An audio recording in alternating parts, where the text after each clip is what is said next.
أعوذ بالله من الشيطان الرجيم بسم الله الرحمن الرحيم إن الله وملائكته يصلون على النبي يا أيها الذين آمنوا صلوا عليه وسلموا تسليما صلى الله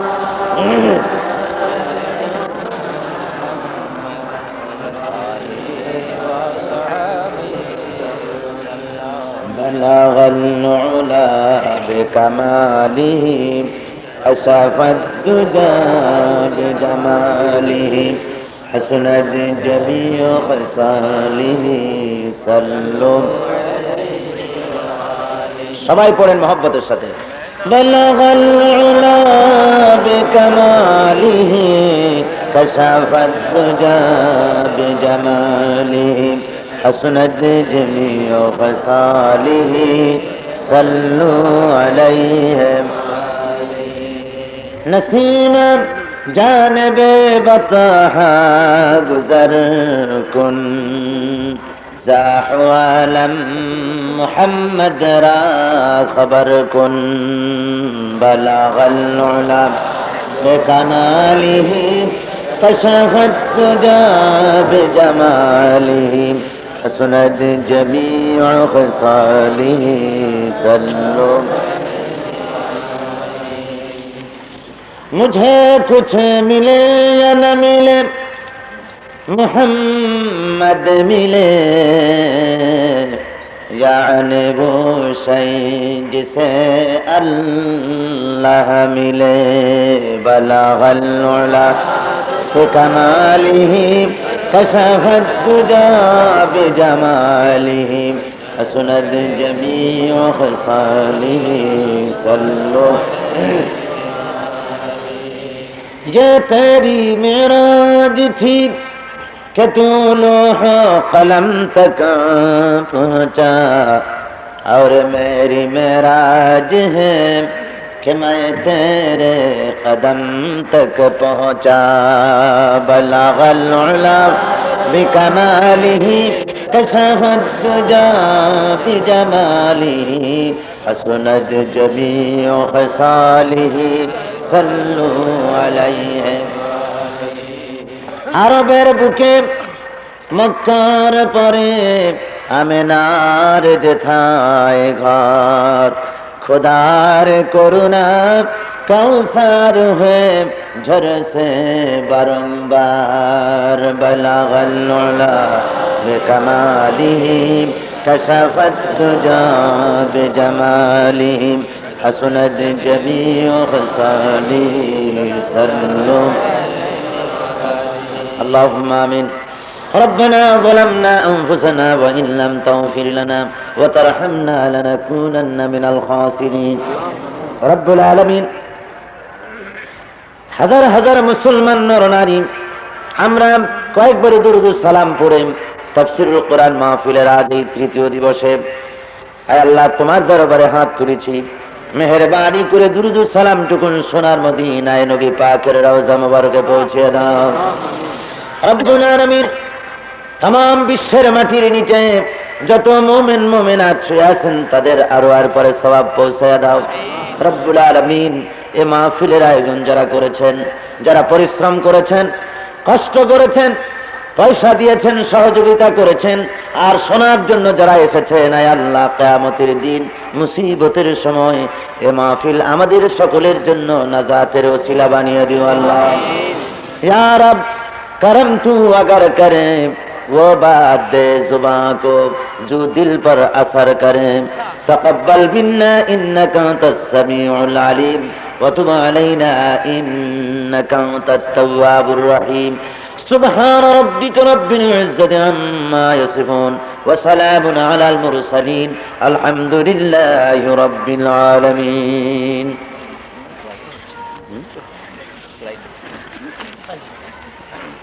मोहतरम जनाब साहिब सदर कदर गरामी वाजिबुल एहतराम मुजाहिद मिल्लत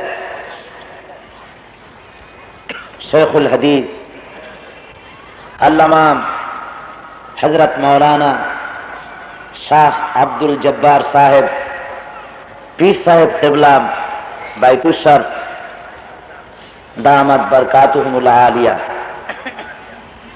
हजरात उलमाए किराम, सम्मानित सुधी मंडली, उपस्थित आमार दीनदार ईमानदार मुसलमान भाईरा, पर्दार आड़ालेर मा ओ बोनेरा, अस्सलामु आलाइकुम व रहमतुल्लाहि व बाराकातुहु। महान अल्लाह रब्बुल आलमीनेर दरबारे शुक्र गुजार होच्छी, कलेमात शुक्र आदाय करছি যে মহান আল্লাহ চট্টগ্রাম ইসলামী সমাজ কল্যাণ পরিষদ কর্তৃক আয়োজিত ঐতিহাসিক তাফসীরুল কোরআন মাহফিলের আজকের এই তৃতীয় দিবসে আমাদের হাজির হওয়ার তৌফিক দান করলেন। সেই আল্লাহর দরবারে আমরা শুকরিয়া আদায় করছি। সবাই পড়ুন আলহামদুলিল্লাহ। তাফসীরের মাহফিলে আসতে পেরে আপনারা খুশি না বেজার? অল্প না বেশি? মহব্বতের সাথে সেই বেশি খুশির ইজহার স্বরূপ জোরে সোরে সমস্বরে একযোগে সবাই আপনারা শুকরিয়া আদায় করুন। সবাই পড়েন আলহামদুলিল্লাহ। মোহতারাম সভাপতি সাহেব তিনি আমাকে নোট দিলেন, লোকেরা জায়গা না পেয়ে বহু লোক দাঁড়িয়ে আছেন, তো কি করা যাবে? আপনারা গতকালকের মতো একটুখানি চেপে বসে অন্যকে যদি জায়গা করে দেন, দাঁড়াবেন না কেউ, খবরদার।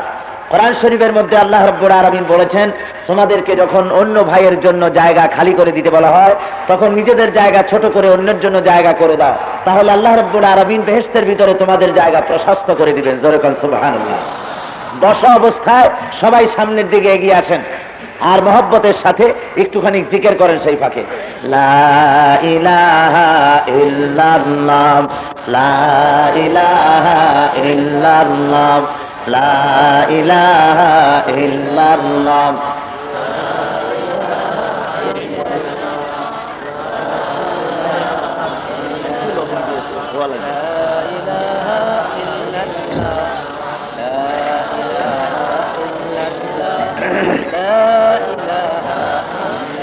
খুব তাড়াতাড়ি করতে হবে, খুব তাড়াতাড়ি করে যার যার জায়গা নেন আর মহব্বতের সাথে জিকির করেন, লা ইলাহা ইল্লাল্লাহ, লা ইলাহা ইল্লাল্লাহ, লা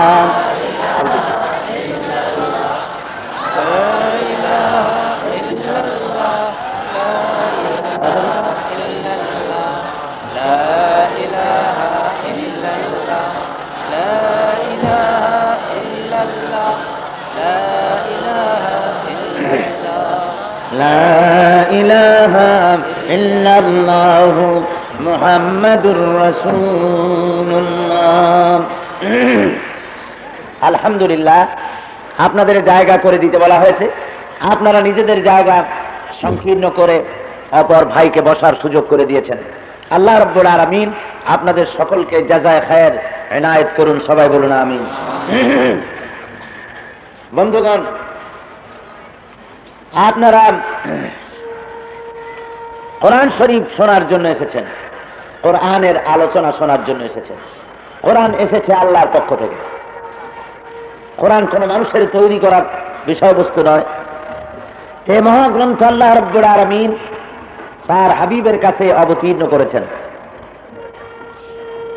এভাবে শুধু হুজুরের কাছে নয়, হযরতে সাইয়্যিদানা আদম আলাইহিস সালাম থেকে নিয়ে শুরু করে হযরতে ঈসা আলাইহিস সালাম পর্যন্ত যত পয়গম্বর দুনিয়া এসেছেন সকলকে কিছু না কিছু আসমানি প্রোগ্রাম আল্লাহ রাব্বুল আলামিন দান করেছেন দুনিয়ার মানুষের হেদায়েতের জন্য।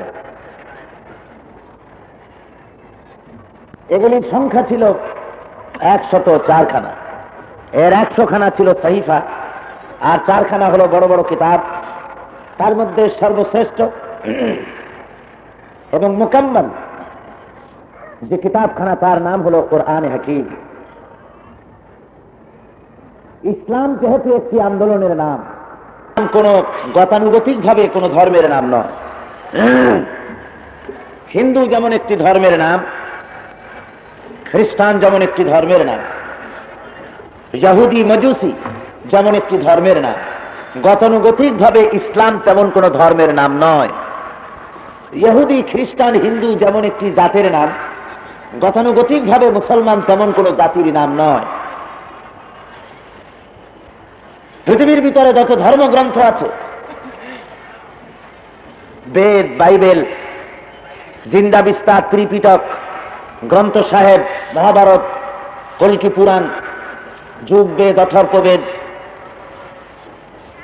লুক, মোহন, জ্যোথি, মার্ক, জোহন মার্ক, এই ধরনের যত ধর্মীয় কিতাব আছে, অনুরূপভাবে কোরআন শরীফ কোন গতানুগতিক কোন ধর্মীয় কিতাব নয়।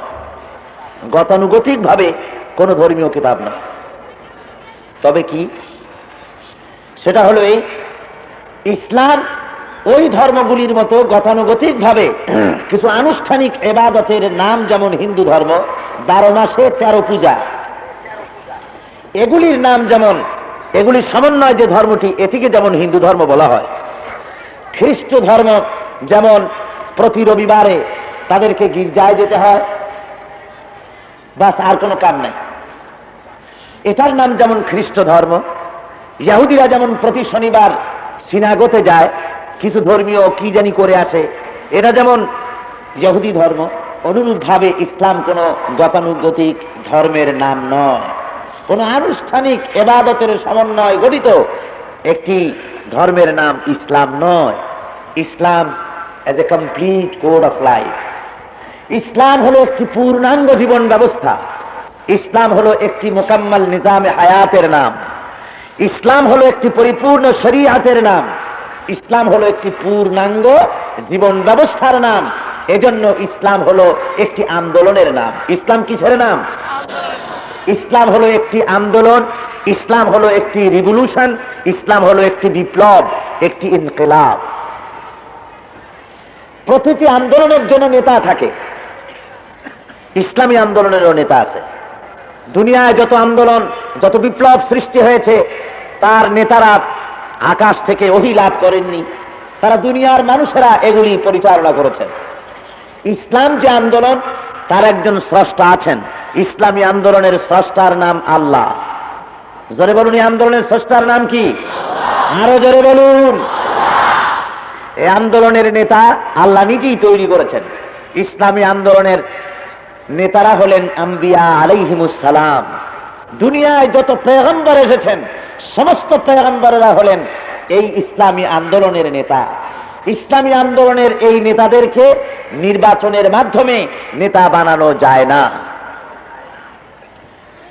অর্থাৎ ইসলাম যে জীবন ব্যবস্থা, তার জন্য পথ নির্দেশের জন্য আল্লাহ যে নেতা নির্বাচন করেছেন নিজে, তারা হলেন নবী। নবী ইলেকশন দিয়ে হয় না। কি বলেন? নবী ইলেকশন দিয়ে হয়? নবী হয় সিলেকশন দিয়ে। কে সিলেক্ট করেন? আল্লাহ নিজেই করে। ভোট দিয়ে নবী বানানো যায় না। সমস্ত পৃথিবী মানুষ একযোগে যদি বসিরউদ্দিনে ভোট দেয়, কোন বসিরউদ্দিকে, যে তাকে নবী বানানো হবে, ভোট দেওয়া যাবে, ইয়া নবী সালাম আলাইকা বলা যাবে। কিন্তু নবী হওয়ার জন্য অপরিহার্য শর্ত হলো ওহী অবতীর্ণ হওয়া, জিবরাইল আসা। আপনারা সবাই কাউকে নবী বলে ভোট দিতে পারবেন, কিন্তু জিবরাইল নামাইতে পারবে? ওহী নামাতে পারবেন? পারবেন না। কাজে এটা মানুষের জন্য দুঃসাধ্য ব্যাপার। এ নেতা নির্বাচন স্বয়ং আল্লাহ রাব্বুল আলামিন নিজে করেন। সুতরাং ইসলাম হলো এক আন্দোলনের নাম, নেতারা হলেন আম্বিয়া আলাইহিমুস সালাম। এখন এই আন্দোলন পরিচালনা করতে হবে দুনিয়ার মানুষের মাধ্যমে, মানুষের কাছে আন্দোলন চালাতে হবে। সে আন্দোলন চালাতে গিয়ে যখন যে ধরনের সমস্যার সম্মুখীন হয়েছেন নবী নামক নেতৃবৃন্দ, তখন সেই সমস্যার সমাধান কল্পে এবং জনগণকে সঠিক রাস্তায় পরিচালিত করার জন্যে আল্লাহ রাব্বুল আলামিন যেসব বিবৃতি, বক্তৃতা, বক্তব্য জিবরাইলের মারফতে পাঠিয়েছেন, ওই বক্তৃতা, বিবৃতি, বক্তব্যগুলিকে একত্রিত করে যে কিতাব হয়েছে, সেই কিতাবের নাম জবুর, সেই কিতাবের নাম তাওরাত, সেই কিতাবের নাম ইনজিল, সেই কিতাবের নাম কোরআনে হাকিম। জোরে বলেন সুবহানাল্লাহ। আন্দোলনকে পরিচালনা করার জন্য। আর মুসলমান গতানুগতিক ভাবে কোন জাতির নাম নয়, যেমন হিন্দু একটা জাতি, খ্রিস্টান একটা জাতি। মুসলমান তেমন কোন গতানুগতিক ভাবে কোন জাতির নাম নয়। মুসলমান হলো সেই ফৌজ, সেই সেনাবাহিনী, সেই সৈন্যদের নাম যারা নাকি আল্লাহর দেওয়া ইসলামী আন্দোলনকে কোরআন অনুযায়ী, রসুলের দেখা পথ অনুযায়ী ব্যক্তিতে, পরিবারে, সমাজে ও রাষ্ট্রে প্রতিষ্ঠার জন্য দিন রাত, জন্ম থেকে শুরু করে মৃত্যু পর্যন্ত সংগ্রামে লিপ্ত থাকে যে জাত, সেই জাতের নাম মুসলমান। সেই জাতের নাম কি? মুসলমান। শুধু সেজদা দিয়া, শুধু তাহাজ্জুদের নামাজ পড়ে, শুধু বছরে জীবনের ভেতরে একবার হজ করে ইসলামের দায়িত্ব পালন করা যায় না, সঠিকভাবে মুসলমান হওয়া যায় না, যতক্ষণ পর্যন্ত জীবনের সকল ক্ষেত্রে আল্লাহর দেওয়া বিধানের জন্য প্রচেষ্টা করা না যায়, পরিপূর্ণ মুসলমান হওয়া যায় না দুনিয়ায়। এই জন্য আজকে কথা উঠেছে ধর্ম আর রাজনীতি হলো আলাদা, এই দুটো জিনিস এক নয়। আমিও বলি, অনেকে বলেন এ কথা, নেতৃবর্গ, বিভিন্ন সেকুলার লিডাররা তারা বলেন যে পবিত্র ধর্মকে রাজনীতিতে ব্যবহার করতে দেওয়া হবে না, ধর্ম আর রাজনীতি আলাদা জিনিস। আমিও বলি ধর্ম আর রাজনীতি আলাদা জিনিস, এক না। কোন ধর্ম? যেই ধর্ম ক্লেম করে না যে আমি রাজনীতি করতে পারি, সেই ধর্ম। হিন্দু ধর্মের যতগুলি ধর্মীয় কিতাব আছে, তাদের ধর্মীয় পুস্তকগুলি ক্লেম করে না, দাবি করে না যে আমরা স্টেট চালাতে পারি। কল্কি পুরাণ, মহাভারত, ঋগ্বেদ, সামবেদ, যুগবেদ, অথর্ববেদ, আতা পাতা করে খুলে দেখুন, কোথাও স্বরাষ্ট্রনীতি নাই, পররাষ্ট্রনীতি নাই, যুদ্ধনীতি নাই, বন্দিনীতির কোনো কথা নাই, শ্রম নীতির ব্যাপারে কোনো আলোচনা নাই, অর্থনীতির উপরে কোনো বক্তব্য নাই। সুতরাং সে পারবে না রাজনীতি করতে, ধর্ম দিয়ে রাজনীতি কন্ট্রোল করতে পারবে না। আমি তাদের সাথে একমত, পারবে না। খ্রিস্টান ধর্ম, তাদের কিতাবেও নাই স্টেট চালাবার জন্য কোনো যোগ্যতা, তাদের কিতাবের মধ্যেও নাই, তাদেরও নাই, ত্রিপিটকেও নাই, জেন্ডা বিস্তারও নাই, তাও তো কিংয়ে নাই। সুতরাং এ অর্থে ধর্ম আর রাজনীতি, ধর্ম দিয়ে রাজনীতি কন্ট্রোল, এ ধর্মগুলি করতে পারবে না, যেহেতু ধর্ম বলছে না যে আমি চালাতে পারি। কিন্তু একমাত্র যে কিতাবটি আমার হাতে দেখতে পাচ্ছেন, এই কিতাবের নাম কি? জোরে বলেন, এর নাম কি? এই কোরআন ক্লেম করছে, এই কোরআন দাবি করছে আমি শুধু সমাজ নয়, ব্যক্তি নয়, রাষ্ট্র নয়, গোটা পৃথিবী কিয়ামত পর্যন্ত আমি চালাতে পারি। জোরে বলেন সুবহানাল্লাহ।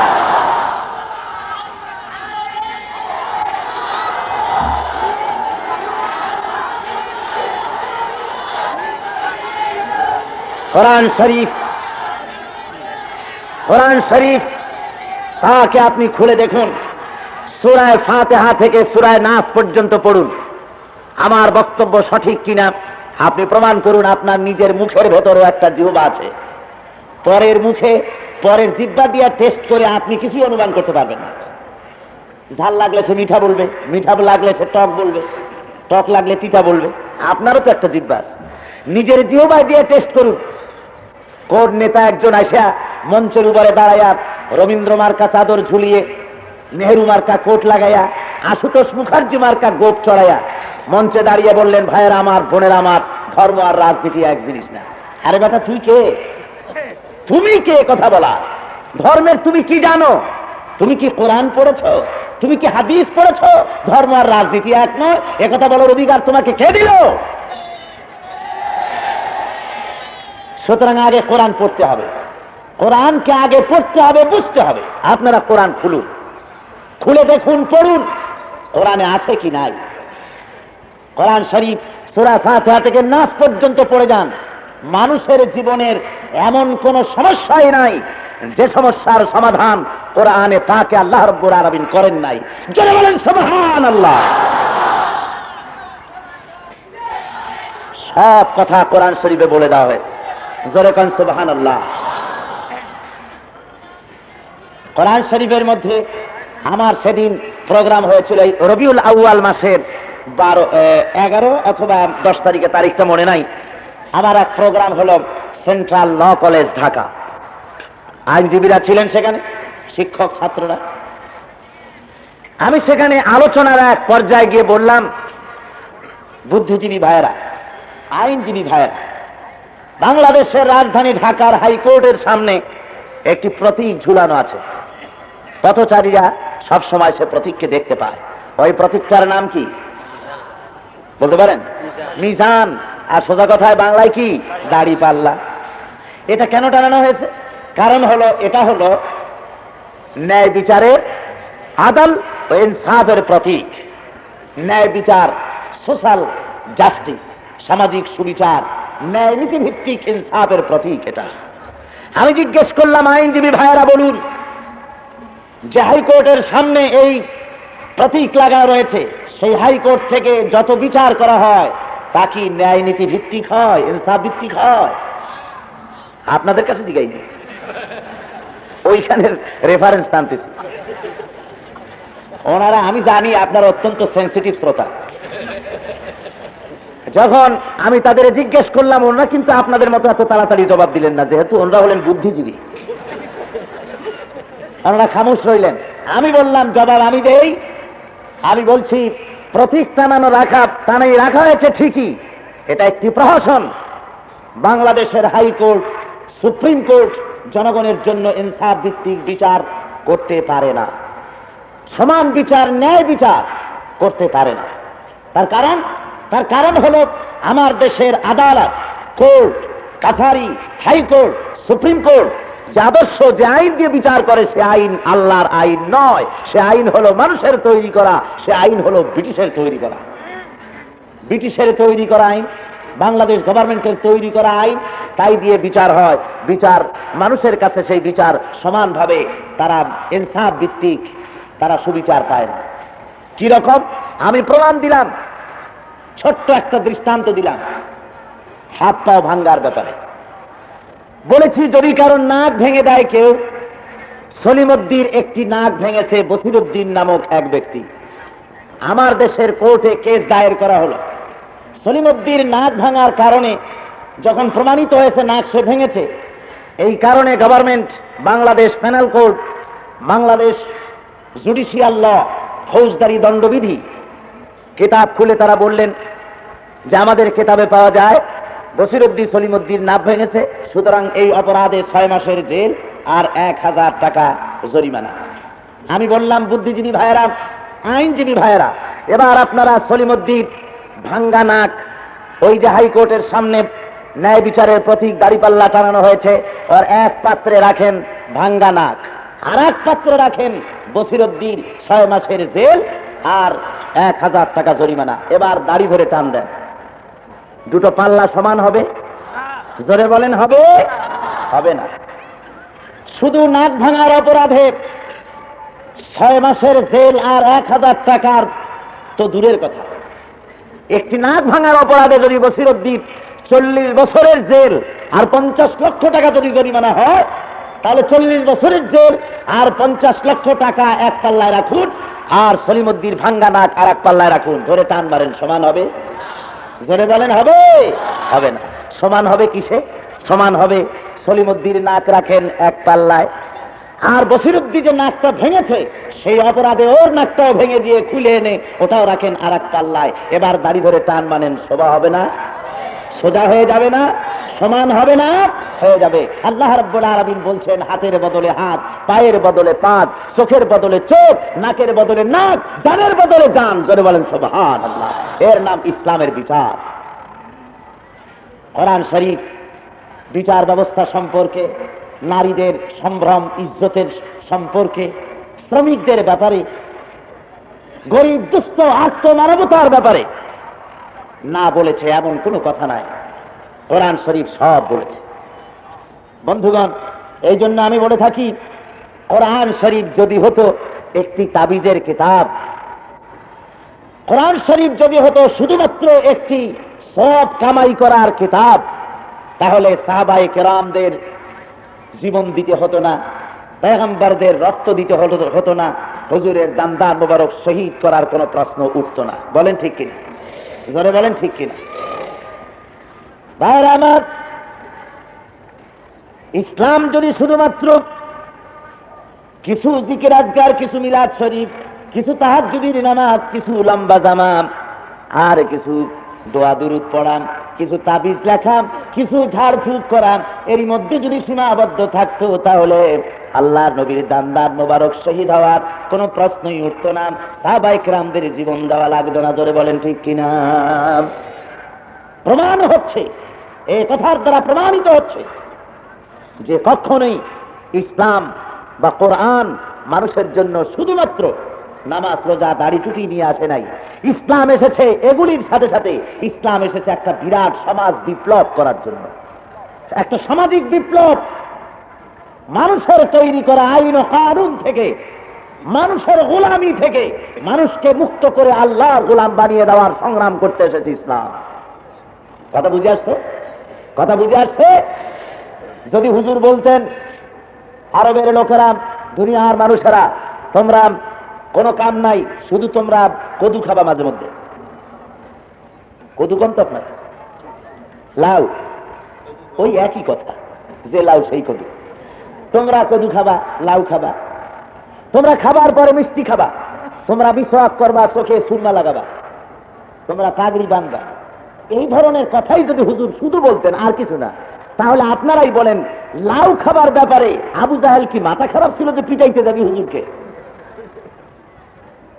উতবা, সাইবা, মুগীরা, ফিরআউন, নমরুদ, হামান, সাদ্দাত, এরা পাগল ছিল না যে ওনারা কদু খাইতে কইলেন আর উনি পিটাইতে যাবে? কদু খাওয়া তো ভালো কথা, খাইলে যতক্ষণ কদু থাকবে পেটের মধ্যে ডায়রিয়ার জার্ম ঢুকবে না। কাজে এমন সুন্নত কেরা না পালন করে? খাবার পরে একটু ঘুমানো, কায়লুলা করা, এটা সুন্নত। কত মজার, কত আরামের। খাবারের পরে দুপুর বেলা এমনি ঘুম আসে, আর এই সুন্নত পালন করতে কত মজা। খাবার পরে মিষ্টি খাওয়া সুন্নত, কত আরামের সুন্নত। আরো তরকারিতে যদি ঝাল হয় বেশি, তাহলে এমন মজার সুন্নত আর কই পাওয়া যায়? হুজুরের বক্তব্য যদি এরই মধ্যে সীমাবদ্ধ থাকতো, তাহলে আপনারাই বলেন, সে যুগের কাফেরেরা কি পাগল ছিল? ধরে বলেন, মাথা খারাপ ছিল? মাথা খারাপ মোটেই ছিল না, তাদের বুদ্ধি ছিল। আবু জাহেল যাকে বলা হয়, ও তো আবু জাহেল ছিল না, ও ছিল আবুল হাকাম। ও কি ছিল বলুন? আবুল হাকাম ছিল। আবুল হাকাম মানে কি? বুদ্ধির বাপ, জ্ঞানের বাপ। ও জ্ঞানের বাপ ছিল। জ্ঞানের বাপ কখন ছিল? যখন আর কোনো জ্ঞানী ছিল না, তখন ছিল সে জ্ঞানের বাপ। যেমন সে যুগের বিদ্যাসাগর আজকের বিদ্যার ড্রেনও না। সে যুগের বিদ্যার সাগর তিনি ছিলেন ঠিকই, কিন্তু আজ যে জ্ঞান বিজ্ঞানে চরম উন্নতি লাভ করেছে পৃথিবী, আজকের বিদ্যার সামনে বিদ্যাসাগর বিদ্যার ড্রেনও না। আবু জাহেল যখন আবুল হাকাম ছিল, আমার মনে পড়ে সেই কথা, ওই যে এক দেশে তাল ছিল, বুঝলে? তাল কারে কয় চেনে না। এখন তাল খায় লোকেরা আটিটা ফালায় দিছে, তুফানে ভাসতে ভাসতে এক এলাকায় গিয়ে উঠেছে। লোকেরা চাষ করতে আসতে এসে দেখে এরকম শক্ত, মাথায় অনেকগুলো চুল। জিনিসটা এটা কি আল্লাহর গজব না লানাত, না কোনো বিপদ, না কোনো মুসিবত? জিনিসটা কি? হয়রান হয়ে গেছে। সমস্ত লোক এসে জড়ো হয়েছে। তারা বলল, কোনো উপায় নাই, সবাই কান্দো আল্লাহর কাছে, এই গজব থেকে মাপ চাও। এমন চুলওয়ালা জিনিস তো জীবনে দেখিনি। চুল আছে, আবার একটা সাদা কি জানি বাইর হয়েছে এক পাশ দিয়ে। জিনিসটা বললো যে আমাদের মাথর দরজে, আমাদের সবসময় বিপদে মুসিবতে বুদ্ধি দেয়, তারা ডেকে আনে। তো সবচেয়ে বুদ্ধিমান ব্যক্তি গ্রামের মধ্যে বুড়া হয়ে গেছে, তাকে নিয়ে আসছে। এসে অনেক সময় জিনিসটা দেখলো, দেখে প্রথমে কানলো, তারপরে হাসলো। লোকেরা কয় যে হুজুর একাই হাসলেন, একাই কানলেন, আমরা তো কিছু বুঝলামই না কপালের সাথে। কয় যে দেখো, হাসলাম এই জন্য যে এই সামান্য জিনিস, তাই তোমরা বুঝলা না, আমি মরে গেলে তোমাদের দশাটা কি হবে। আর কান্তিছি এই লজ্জায় যে আমিও চিনি না এই জিনিসটা কি। বন্ধুগণ, ওই যুগে আবু জাহেল ছিল এইরকম বুদ্ধিমান, বুদ্ধির বাপ। কিন্তু ওহির জ্ঞান যখন এলো, আল্লাহর নবীর উপরে যখন আসল জ্ঞান এলো, আসল জ্ঞানের উৎস হলেন আল্লাহ রাব্বুল আলামিন।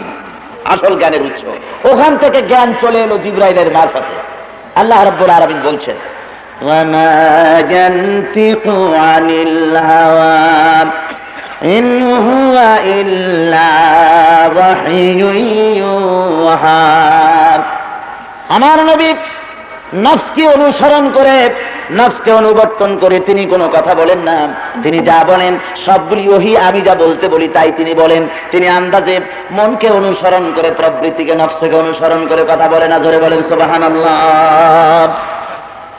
ওই জ্ঞান আল্লাহ রাব্বুল আলামিন তাকে দিলেন। সেই জ্ঞানের সমষ্টি হলো কোরআন। কোরআন তাবিজের জন্য আসে নাই, তদবীরের জন্য আসে নাই। কোরআন এসেছে সমাজ বিপ্লব করার জন্য, মানুষকে, মানুষের তৈরি করা অর্থনৈতিক গোলামি, রাজনৈতিক গোলামি থেকে মুক্ত করে মানুষকে আল্লাহর গোলাম বানাবার জন্য। আর কোন উদ্দেশ্য না। মানুষ সৃষ্টি করেছেন কে? জোরে বলেন কে? সুতরাং গোলাম হবে একমাত্র সে মানুষ আল্লাহ। আমি বলে থাকি বন্ধুগণ, এই পৃথিবীর মধ্যে যত ইতর প্রাণী আছে, আমরা দেখি একটা ইতর প্রাণী আর একটা ইতর প্রাণীর আইন মানে না। জোরে বলেন মানে? এ দুনিয়া একটা গাধার আইন মানে? কোনোদিন দেখছেন? এই পৃথিবীর বুকে কোন একটা গরু আর একটা গরুর আইন মানে? ভাদ্র আশ্বিন মাসে বা আষাঢ় শ্রাবণ মাসের নতুন পানি পেয়ে ড্রেনের মধ্যে ব্যাঙেরা গ্যাঙর গ্যাং করে ডাকতে থাকে। বড় একটি ব্যাঙ সে দাঁড়িয়ে বলল, ভাইয়ের আমার, বোনের আমার, আমার যত ব্যাঙের গোষ্ঠী আছে, খবরদার, আমি একাই আমার গলার আওয়াজকে সপ্তমে তুলে আমি একাই চিৎকার মারব, তোমরা কেউ ডাকাডাকি করতে পারবে না। এই ভয়তে, নেতার ভয়তে সব ব্যাঙগুলি চুপসে গেল, আর কেউ ডাকাডাকি করে নেই। এমনকি হয়েছে কখনো? হয়েছে কখনো? তাহলে কি বুঝলাম? বুঝলাম এই যে সাধারণ ছোট্ট একটি ইতর প্রাণী ব্যাঙও আর একটা ব্যাঙের আইন মানে না, একটা পশু আর একটা পশুর আইন মানে না। ও মুসলমান, তোমাদের হলো কি? ইতর প্রাণীর যে কমন সেন্স আছে, সেই কমন সেন্স আজকের যুগের মুসলমানরা কি হারাতে বসেছে? তোমরা কি করে দুনিয়ার বুকে পশু পশুর আইন মানে না, মানুষ কেন আর একটা মানুষের আইন মানতে যাবে? মানুষ এক সম্মানিত সৃষ্টি, আল্লাহর জমিনে সর্বশ্রেষ্ঠ সৃষ্টি। তুমি মানুষ হয়ে আর একটা মানুষের কথার তলে, আর একটা মানুষের দফা 14 দফা, 40 দফা, 2000 দফা, কতগুলো দফা বানায় নিয়ে আসলো। বলল বন্ধুগণ, বিদেশি না, দেশীয় আমলকি, হরিতকি, বহেরা, গাছগাছরা দিয়া, শিকড় ফলমূল দিয়া, দেশীয় গাছগাছরা দিয়া আমি বৈজ্ঞানিক কায়দায় 6 মাসতন্ত্রের গুলি বানাই আনছি। স্বর্ণগঠিত মকরধ্বজ, একবার খাইলি শ্রমিকরা স্বর্গে বাস করবে, আর জনগণ তো না খাইয়ে মরবেই না। বিরাট বিরাট রেলগাড়ির চাকার মতো করে জিলাপি বানায় দেবো, বড় বড় মটকির মতো রসগোল্লা বানায় দেবো, খাইতে গিয়ে সিটুই হা করে থাকবে। বললেন, আর বলে কি, এবার যদি ক্ষমতায় যেতে পারি, না খাইয়া কেউ মরবে না। কি যে খাইয়া মরবে তাও কয় না। পোলাও খাইয়া মরবে না বিরিয়ানি খেয়ে মরবে, কি খেয়ে মরবে? আসল কথার হাকিকত হলো এই যে আমরা যদি এবার যেতে পারি, তাহলে গুলি খাইয়া হোক, বিষ খাইয়া হোক, কিছু না কিছু খেয়ে মরতে হবে। একেবারে খালি পেটে মরতে দেওয়া হবে না। খালি পেটে মরলে পরে গ্যাস্ট্রিক হওয়ার সম্ভাবনা। মুসলমান, এই ফাঁকি দিচ্ছে আজকের দুনিয়ার সেকুলার নেতৃবৃন্দ, আজকের দুনিয়ার সোশ্যালিস্ট নেতৃবৃন্দ, গোটা দুনিয়াকে ফাঁকি দিচ্ছে। পুঁজিবাদ আর সমাজবাদ দুই প্রান্তিকে দাঁড়িয়ে আছে, তারা দুই চরম প্রান্তে দাঁড়ানো। পুঁজিবাদী শোষণ গোটা পৃথিবীর জন্য জঘন্যতম শোষণ, দুনিয়ার মানুষকে শোষণ করে শেষ করে দিয়েছে পুঁজিবাদ। আর সমাজবাদও দুনিয়ার মানুষকে, শ্রমিকদেরকে স্বর্গে বাস করাবে বলে এই কথা, এই মিষ্টি বুলি দিয়ে জনগণের যথা সর্বস্ব লুণ্ঠন করে তারা নিজেরা কতকজনে ভোগ করে, আর গোটা সমাজের মানুষকে জেলের কয়েদি বানায় দেয়, একখানা রুটির জন্য কুকুরে পরিণত করে দেয়। মানুষ শুধু রুটি খাওয়ার জন্য দুনিয়া আসে নাই, তাই এরা আত্মার খোঁজ রাখে না। এরা তো শুধু চাঁদকে দেখে একখানা ঝলসানো রুটির মতো। এদের কাছ থেকে আত্মা বিবর্জিত। মানুষ কোন পশু নয়, মানুষ হলো সম্মানিত জীব, আত্মার সমন্বয় সম্মানিত জীব। পেটও আছে, আত্মাও আছে। সুতরাং দুই প্রান্তে দুটি দাঁড়ানো, ওদিকে সমাজবাদ, এদিকে পুঁজিবাদ।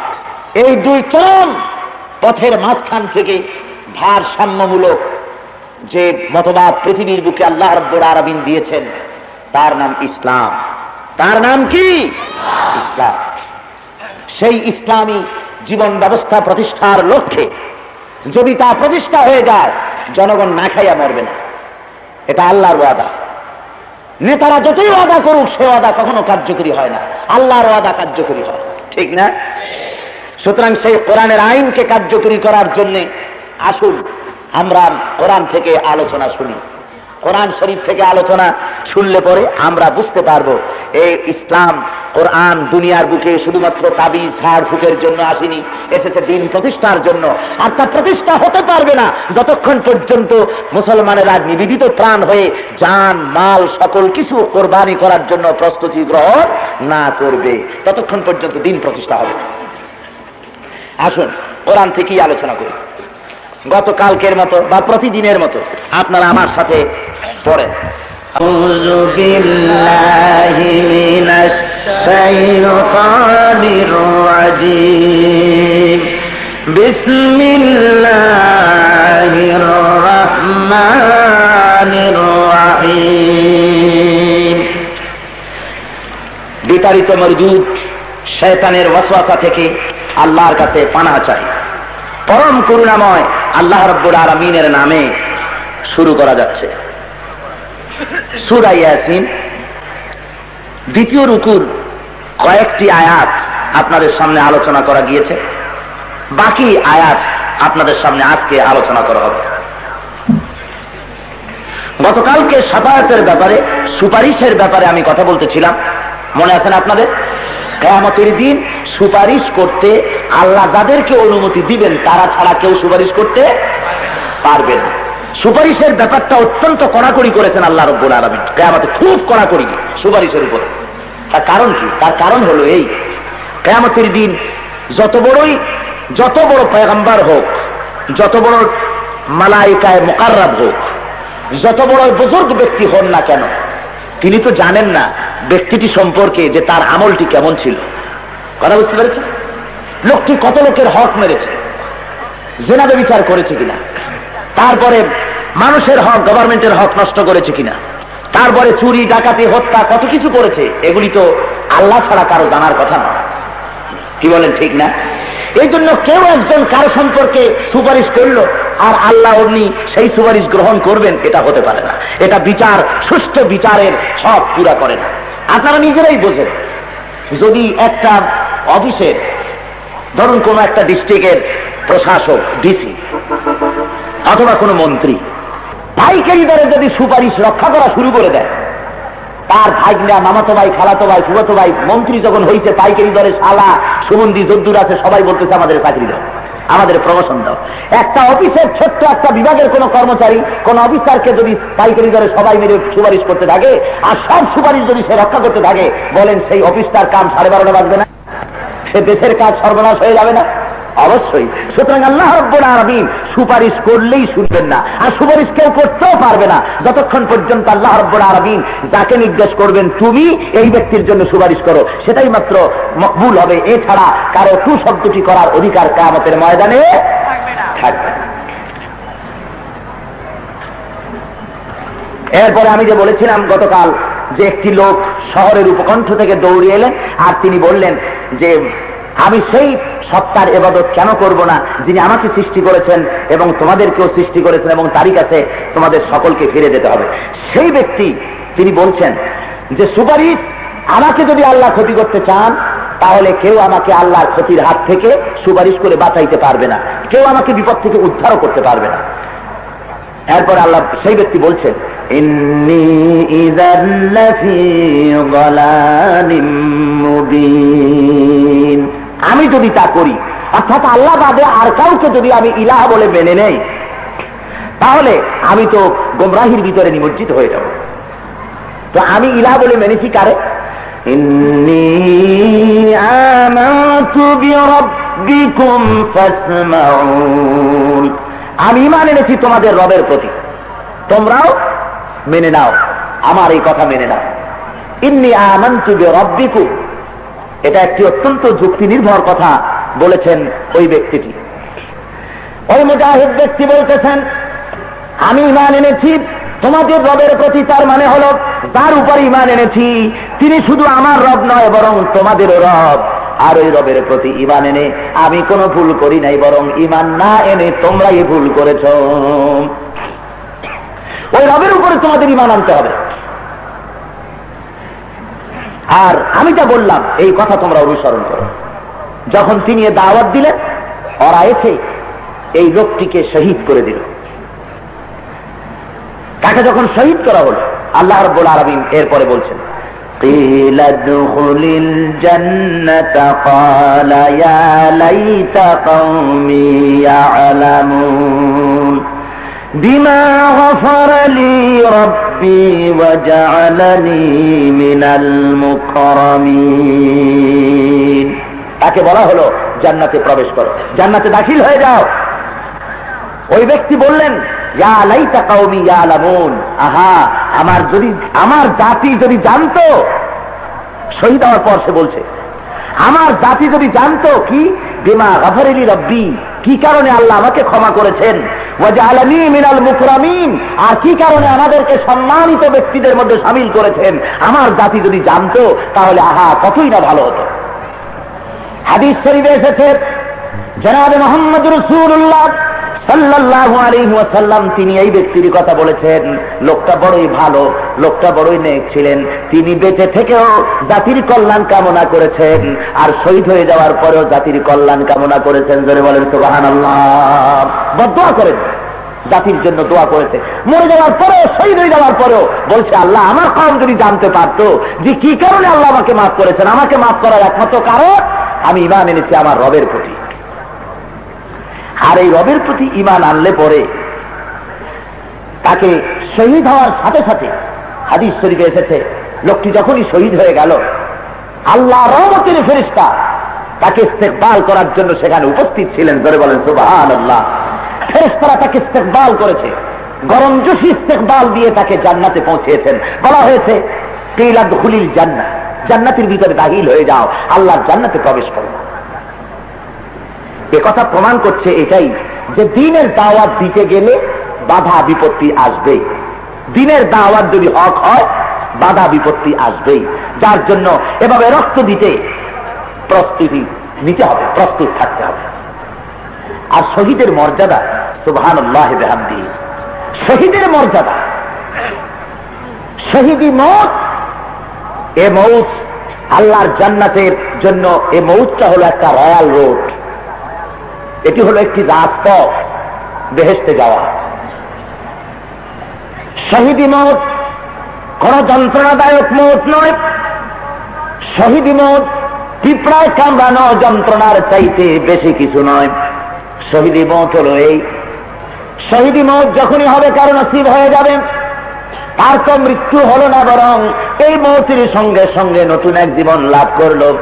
আর মৃত্যুর সঙ্গে সঙ্গে দিদারে ইলাহি নসিব হয়ে যায়।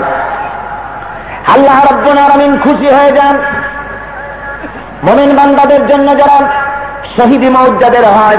এক হাদিসের ভিতরে এসেছে, শহীদি মওতের তামান্না যার নাই, জিহাদের তামান্না যার নাই, তার মওত হবে মুনাফিকের মওত।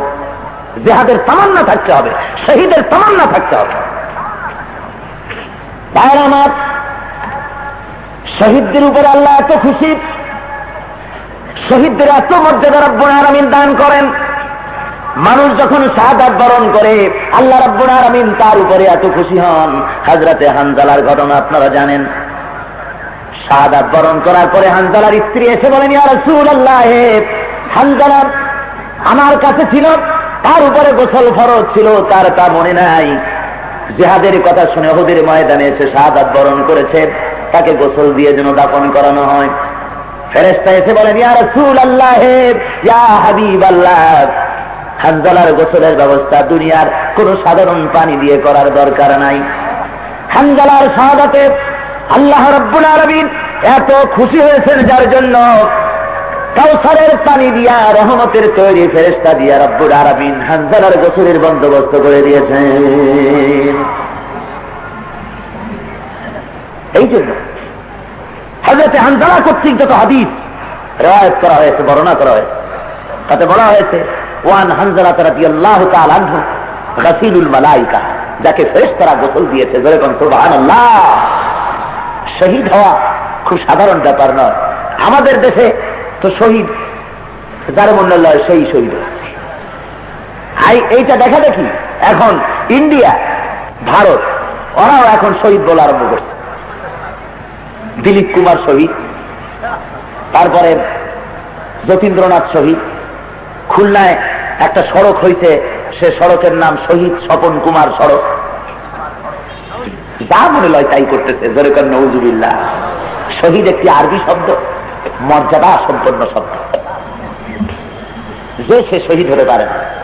শহীদ হয় তারা যারা নাকি দ্বীনের কারণে, যে দেশে সংখ্যাগরিষ্ঠ মুসলিম জনসাধারণকে তাদের মান ইজ্জত অধিকার আদায়ের জন্য যারা সংগ্রাম করে, দ্বীন প্রতিষ্ঠার জন্য যারা সংগ্রাম করে, এই সংগ্রামে যারা জীবন দেয় তারাই তো শহীদ।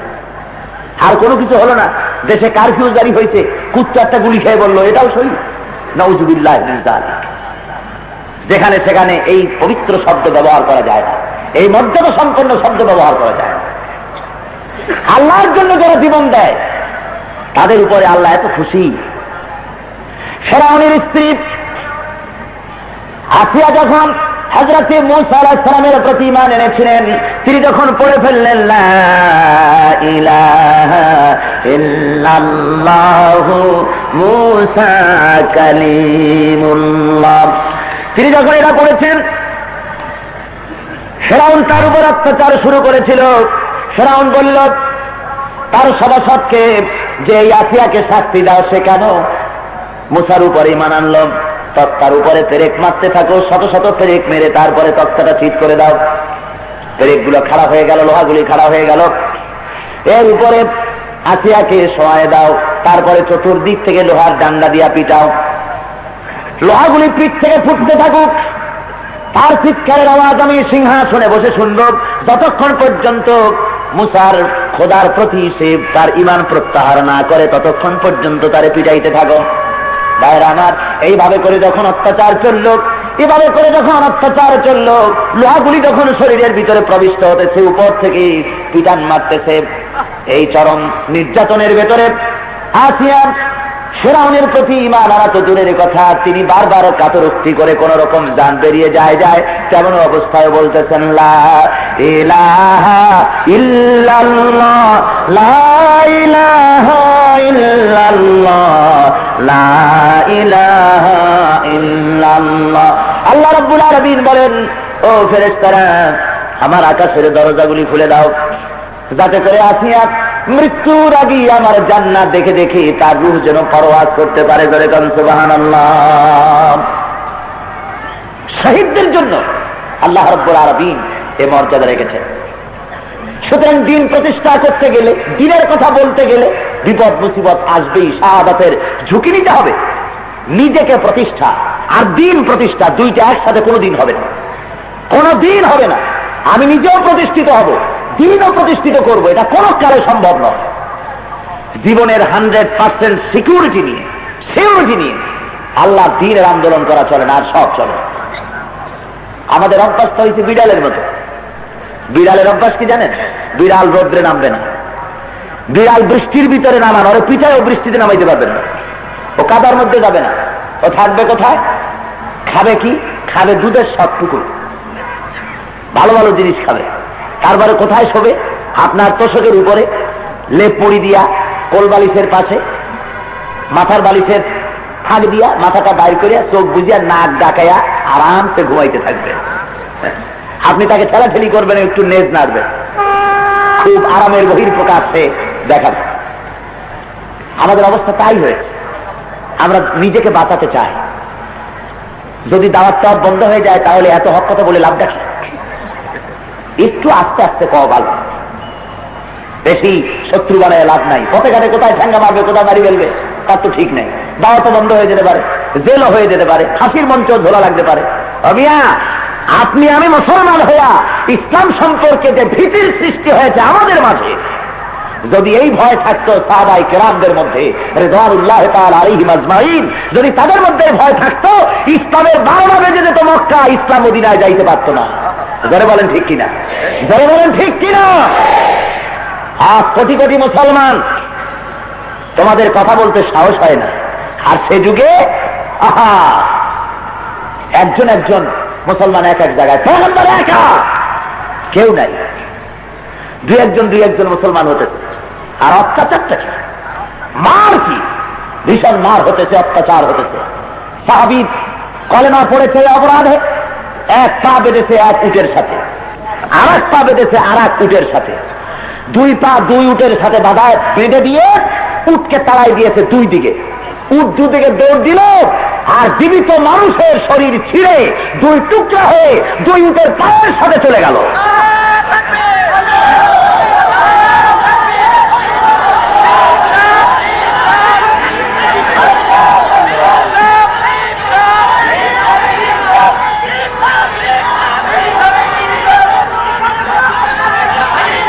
সুতরাং মুসলমান ভাইরা,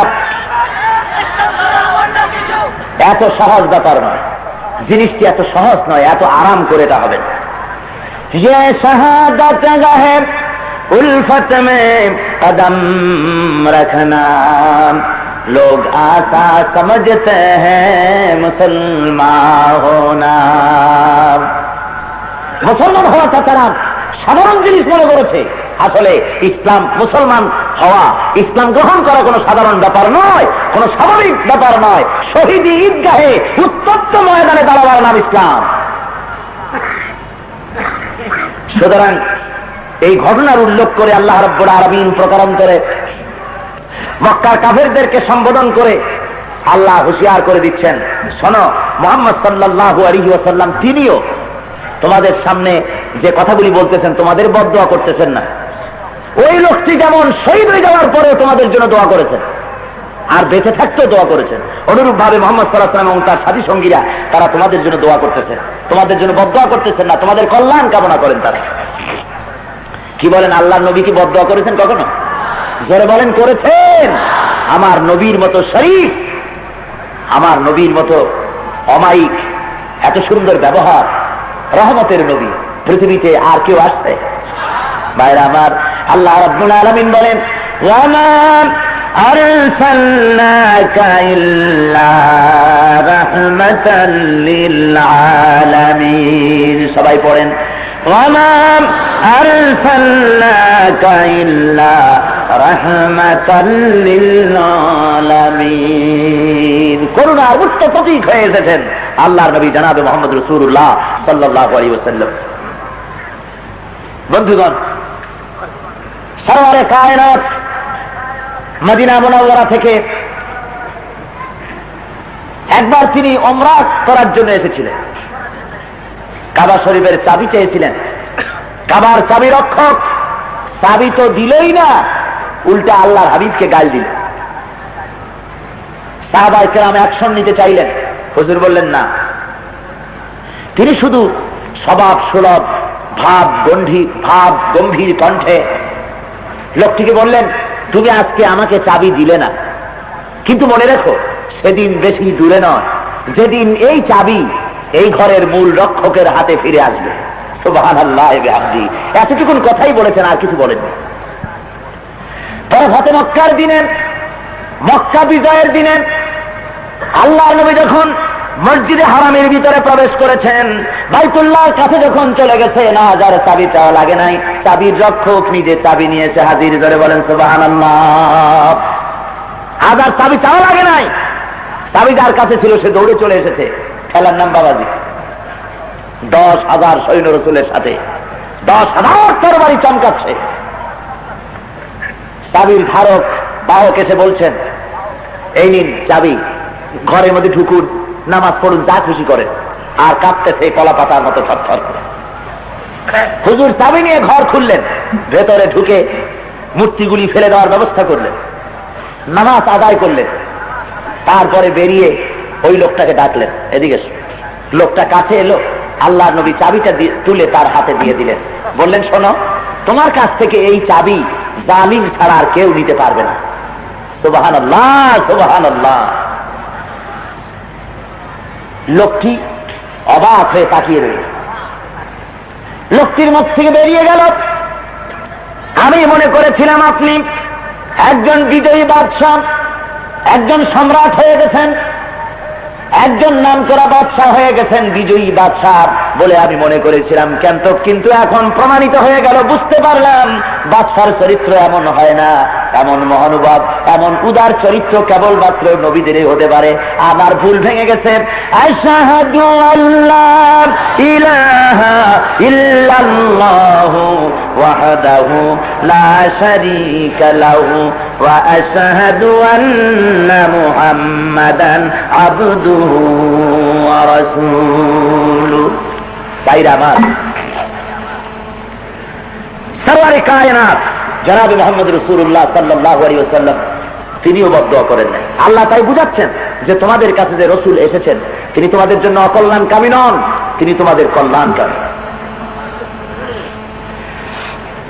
وما أنزلنا على قومه من بعده من جند من السماء وما كنا منزلين।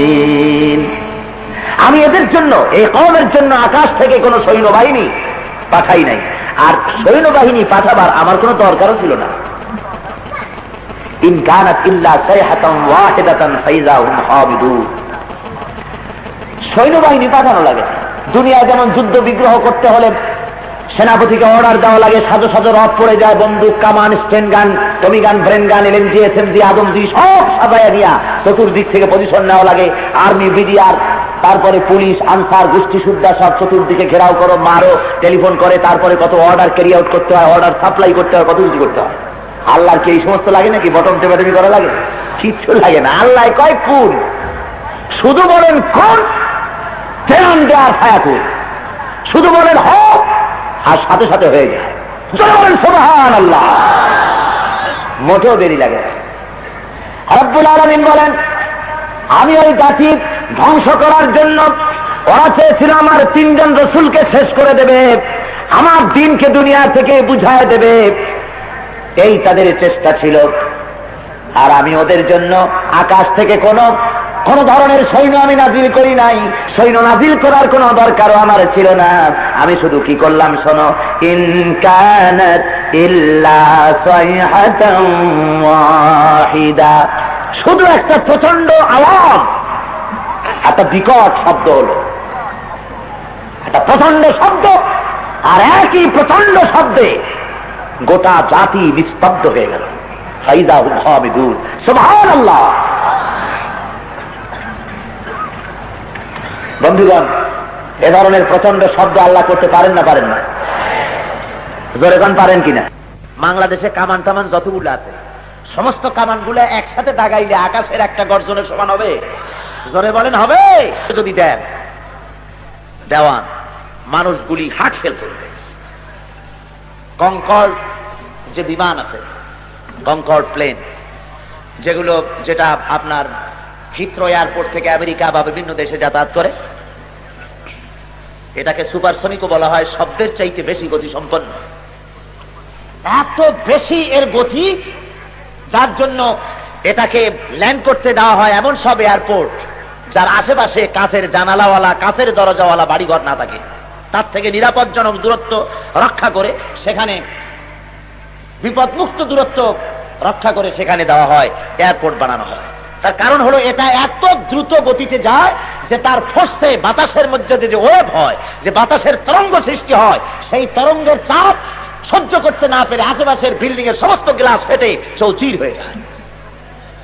এইটা যদি মানতে পারে, তাহলে আল্লাহ রাব্বুল আলামিন প্রচন্ড একটা আওয়াজ দিলে পরে কানের পর্দা কলজা ফাটিয়া শেষ হয়ে যাবে মানুষ। জোরে বলেন যাবে না? আল্লাহ কয় যে কিছুই করি নাই, আকাশ থেকে কোনো ফেরেশতা কোনো কিছুই পাঠাই নাই, খালি একটুখানি একটা শব্দ করাইছে। একটা শব্দ হলো প্রচন্ড। আর যারা এত মাতব্বরি করছে মঞ্চে দাঁড়াইয়া, হ্যান করেঙ্গে ত্যান করেঙ্গে, লাঠিকে আমদার বুবুর ভরেঙ্গে, সব ফাইনাল সিট, সব শেষ। মুসলমান দেখেন না, এখনো লোকেরা লাফায় কত, মোসে তাও দিয়া তারপরে সিনাটারে চওড়া করে রাস্তার উপর দিয়ে যায়, কয় যে আমাদের দাবি মানতে হবে, নইলে ঠ্যাং ভাঙ্গা দেব। কত জোরে মিছিল, কত কিছু করে। সরকার অনুমোদিত অস্ত্রপাতি বাড়িতে রেখে মানুষ মারার ব্যবস্থা করে, ত্রাস সৃষ্টি করে, কত মাতবাড়ি, কত সর্দারি। মিয়া, তোমার মতো দুষ্ট যারা দেশের মানুষের উপরে ত্রাস সৃষ্টি করেছ, মারামারি, কাটাকাটি, ছুরি চালানো, যেখানে সেখানে মানুষের উপর অত্যাচার করো, মানুষ ফেলে মেরে ফেলে দাও নিজেদের স্বার্থের জন্য, মনে রেখে দিও তোমার মতো দুষ্ট দমন করার জন্য আল্লাহর কোন বন্দুক রাইফেলের দরকার নেই। আছে জোরে কর, জোরে বলেন আছে। কোন বন্দুক রাইফেল লাগবে না তোমার মতো দুষ্ট দমনের জন্য। 2 বার পাতলা দাস্ত আর 1 বার বমি যথেষ্ট। পাইকারি দরের 2 বার পাতলা দাস্ত যদি হয়ে যায় আর 1 বার বমি, সাহেবরা তো খুঁজেই পাওয়া যাবে না, চোখ গর্তের মধ্যে ঢুকে যাবে, স্যালাইন দিয়েও খুলব। মাতবাড়ি করো কি দিয়া? কিসের মাতবাড়ি? ভাইরা আমার, আমার আল্লাহ রাব্বুল আলামিন বলছেন, এই শব্দটিতে সূক্ষ্ম একটি বিদ্রুপ আল্লাহ দেখালেন, করলেন, যে তোমরা খুব মাতবাড়ি করলে কিন্তু একটা শব্দ সহ্য করতে পারলে না। তোমরা চাও আমার দিন দুনিয়া থেকে মিটাই দিতে। ইউরিদুনা লিয়ুতফিউ নূরাল্লাহি বিআফওয়াহিহিম ওয়াল্লাহু মুতিম্মু নূরিহি ওয়ালাউ কারিহাল কাফিরুন। ওরা চায় মুখের ফু দিয়া আমার আলোকে নির্বাপিত করে দেবে, আমার দিন দুনিয়া থেকে বুঝায় দেবে, আমার ইসলামকে দুনিয়া থেকে মিটায় দেবে।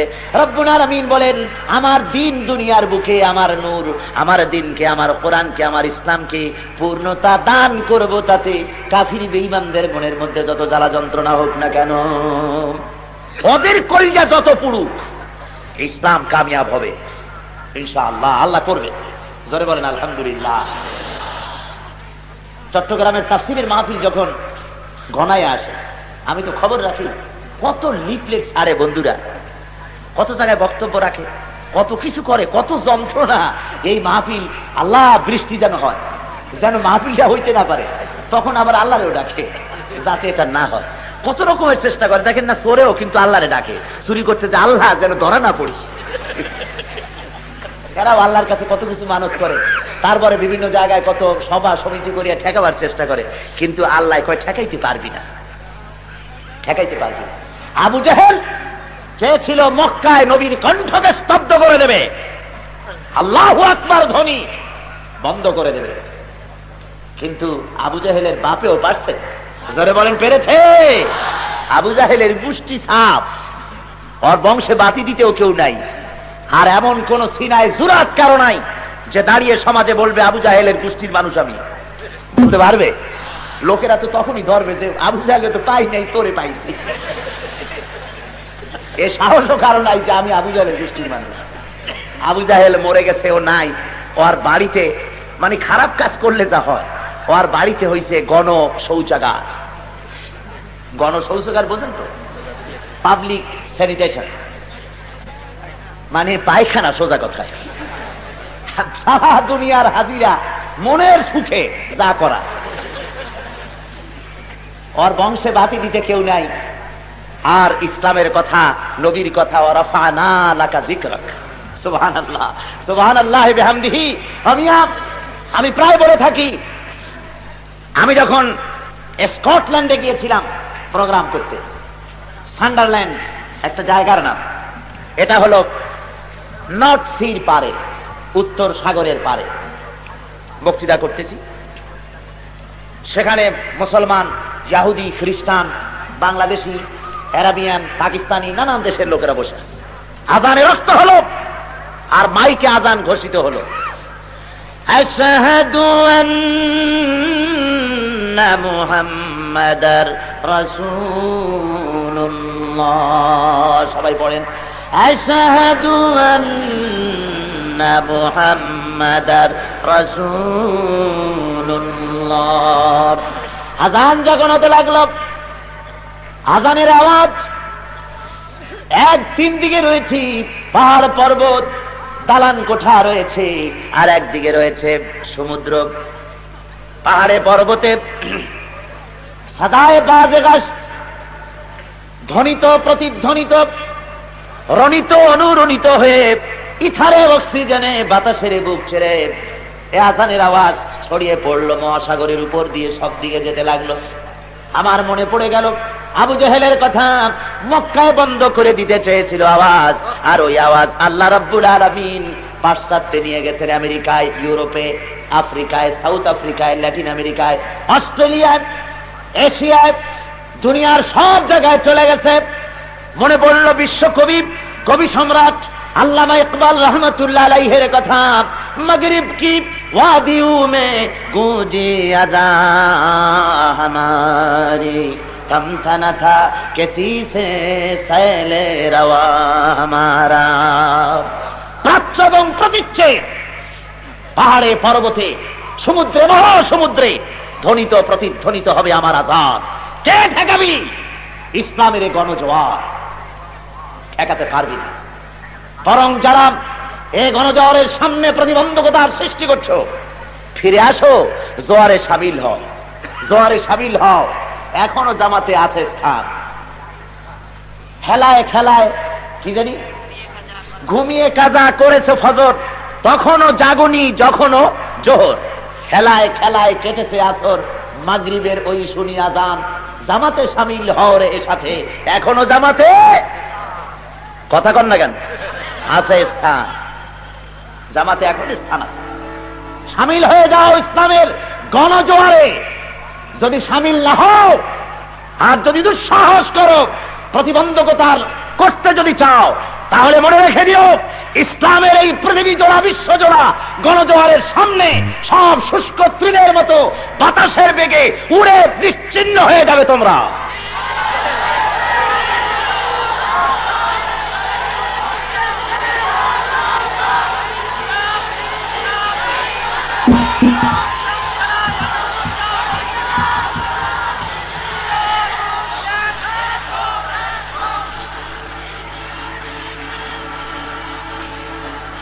ভাইরা আমার, আল্লাহ রাব্বুল আলামিন এরপরে বলতেছেন, ইয়া হাসরাতান আলাল ইবাদ মা জাআতিহিম মির রাসূলিন ইল্লা কানু বিহি ইস্তাহজিউন। ইয়া হাসরাতান আলাল ইবাদ, বান্দার উপরে আফসোস, আল্লাহর বান্দাদের উপরে আফসোস। মা ইয়াতিহিম মির রাসূলিন ইল্লা কানু বিহি ইস্তাহজিউন, এমন একজন রসুল এলো না যার সাথে এরা ঠাট্টা করলো না, বিদ্রুপ করলো না, পাগল বললো না, গালি দিল না। যারই পাঠাইলাম তার সাথে ওরা এই ব্যবহারগুলি করলো। কি বলেন, ঠিক না? দুনিয়া যত পয়গম্বর এসেছেন, সমকালীন রাষ্ট্র শক্তি, সমকালীন সমাজ শক্তি সবাই বাধা দিয়েছে। বাধা দেওয়ার কারণ কি আপনারা জানেন? ওনারা হযরতে মূসা আলাইহিস সালাম দুনিয়ার বুকে এসে, ওনার জন্য একথা শোভনীয় ছিল না যে ফেরাউন রাজত্ব চালাবে, আইন কানুন ফেরাউনের হাতে চলবে, আর হযরতে মূসা কিছু উম্মত নিয়ে দ্বীনের কথাবার্তা বলবেন, আর কোনো কাম নাই। এজন্য আল্লাহ রাব্বুল আলামিন মূসাকে পাঠান নাই, ইব্রাহিম আলাইহিস সালামকে জন্য পাঠান নাই যে তিনি নমরুদের আইন কানুন মেনে চলবেন, আর সামান্য নিজে কিছু জিকির আজকার করে নামাজ রোজা করে দুনিয়া থেকে বিদায় হয়ে যাবেন। এজন্য আল্লাহ রাব্বুল আলামিন ইব্রাহিম আলাইহিস সালামকে পাঠান নাই, বরং জমিন হলো আল্লাহর, আইন চলবে আল্লাহর, এই জন্য পাঠিয়েছেন। যখনই দাওয়াত দিয়েছেন মূসা আলাইহিস সালাম, ফেরাউন বাধা দিয়েছে। ফেরাউন বলেছে, তুমি যদি নবী হবে তার প্রমাণ কি দেখাও। হযরতে মূসা আলাইহিস সালাম বগলের ভিতরে থেকে হাত বার করে দেখালেন। ওই ফেরাউন দেখতে পেল নূরে চমকাচ্ছে, সাদা ধবধব করছে। বলল, বুঝতে পেরেছি তুমি জাদুকর হয়েছ, আমার দেশেও জাদুকর আছে। সেই জাদুকরদের সাথে যদি পারো কুলাইয়া উঠতে, তাহলে বুঝবো যে তুমি সত্যিই নবী। জাদুকরদের ডাকা হলো, জাদুকরেরা এলো। জাদুকরদের সামনে হযরত মূসা উপস্থিত হলেন। জাদুকরেরা বলল, মূসা জাদু আগে আপনি দেখাবেন না, আমরা আগে দেখাবো। হযরত মূসা আলাইহিস সালাম বললেন, তোমরা আগে দেখাও। এবার জাদুকরেরা তারা কিছু জাদু মন্ত্রপুত করলো তাদের বিভিন্ন জিনিসের উপরে। সবগুলি দিয়া বাঘ হলো, সাপ হলো, সিংহ হলো, মুসা আলাইহিস সালামের উপরে ঝাঁপায় পড়লো। হযরত মুসা একটুখানি ঘাবড়ে গেলেন, ভয় পেয়ে গেলেন। রব্বুল আলামিন বলেন, খবরদার মুসা, ভয় পাইও না, বাতিলের বিরুদ্ধে ময়দানে নামায়া তোমারে একা ছেড়ে দেই নাই, আমি আল্লাহ রব্বুল আলামিন তোমার সাথে আছি। কিসের ভয় তোমার? আমি আছি। হাতের লাঠি ছেড়ে দাও। মুসা আলাইহিস সালাম লাঠি ছেড়ে দিলেন। কি হয়ে গেল? কি হয়ে গেল? ইয়া হাইয়াতুন তাসআ, অজগর হয়ে গেল। হা করলো, আর জাদুকরদের তৈরি করা সাপ, সিংহ, ব্যাঘ্র সব গিয়ে ঢুকলো মুসা আলাইহিস সালামের লাঠি মার্কা সাপের পেটের মধ্যে। জাদুকরেরা বুঝতে পারলো আমরা যেটা দেখাইছি তার নাম জাদু, আর মুসা আলাইহিস সালাম যেটা দেখালেন এটা জাদু নয়। জাদু খাইয়া ফেলায় যে জিনিসে, ওটা তো জাদু নয়, বরং জাদুর দাদা। জাদু খাইলো কেমন? জাদুকরেরা কি করলো?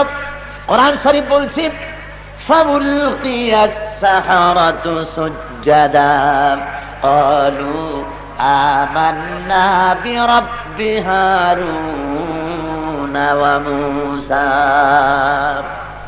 সিজদায় পড়ে গেল আর বলল, হযরত মুসা এবং হারুনের প্রতি ঈমান আনলাম আমরা।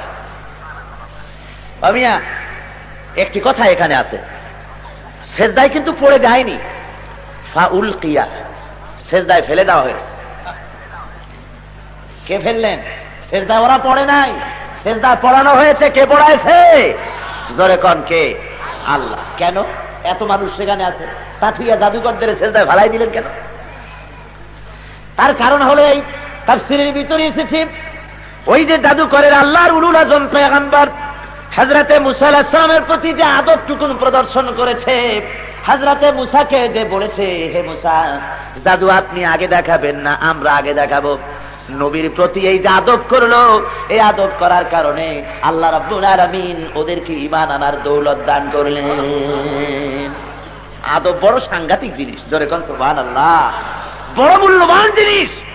আদবে আল্লাহ খুশি হয়ে যায়, আদবে হায়াত দারাজ হয়ে যায়।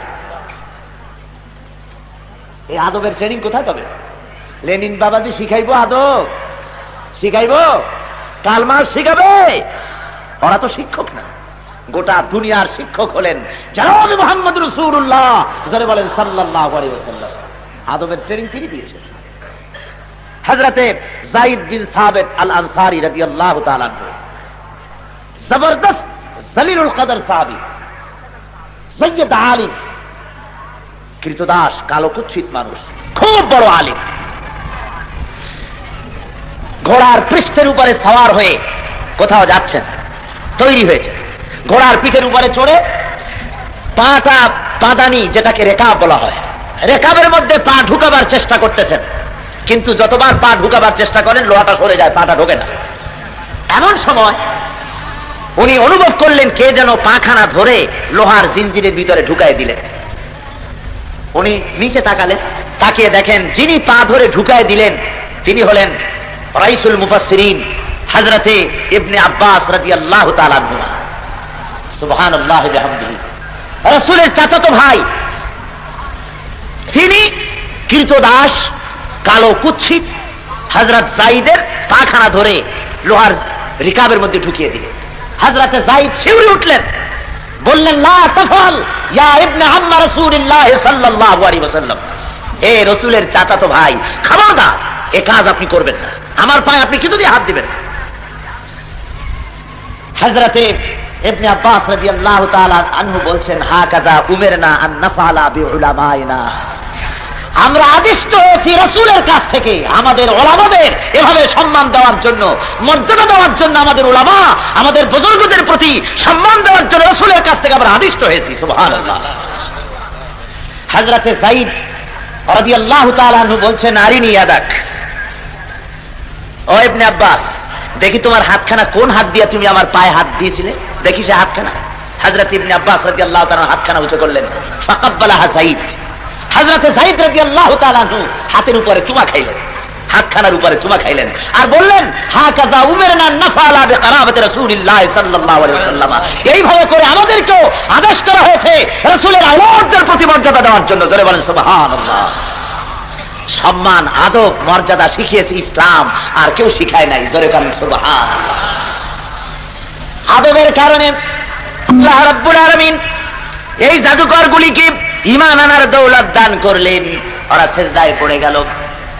এরপরে ফেরাউন অর্ডার করে দিল, আমার উপর ঈমান না এনে মুসার খোদার পর ঈমান এনেছি, সুতরাং এদের হাত কাটো, ডান হাত কাটো, বাম পাও কাটো, আবার বাম হাত কাটো, ডান পাও কাটো, বিন খেলাফ, একটা উল্টা আর একটা কাটো। এরপরেও যদি ঈমান না আনে গলা কেটে দাও, ছুঁড়ে চড়াও, হত্যা করো। যখন হাত পা কাটা শুরু হয়ে গেল,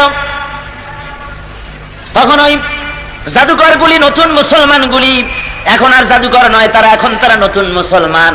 এই মুসলমানগুলি তখন বলতেছেন, উক্তুলুনি উক্তুলুনি ইয়া সিকাত, ইন্না ফি কাতলি হায়াতান ফি হায়াত।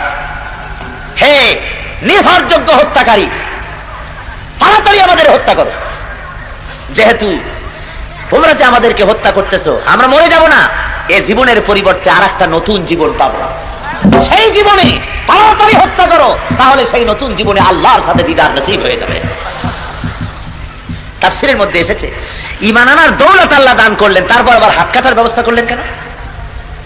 ঈমান তো আনলেন, তারপর আবার হাত কাটা হলো কেন? এটা ছাড়াই তো আল্লাহ নিতে পারতেন। হাত কাটার ব্যবস্থা এই জন্য হলো, তাফসীরের ভিতরে জবাব এসেছে এই প্রশ্নের। নবীর প্রতি আদব করেছে বলে আল্লাহ রাব্বুল আলামিন ঈমান আনার দৌলত দান করেছেন, কিন্তু প্রকৃত নবীর সামনে, মুজিজার সামনে জাদু দেখানোর মতো বেয়াদবি যে হাত দিয়ে করা হয়েছে, ওই হাত শুদ্ধ আল্লাহ রাব্বুল আলামিন জান্নাতে দিতে চান না।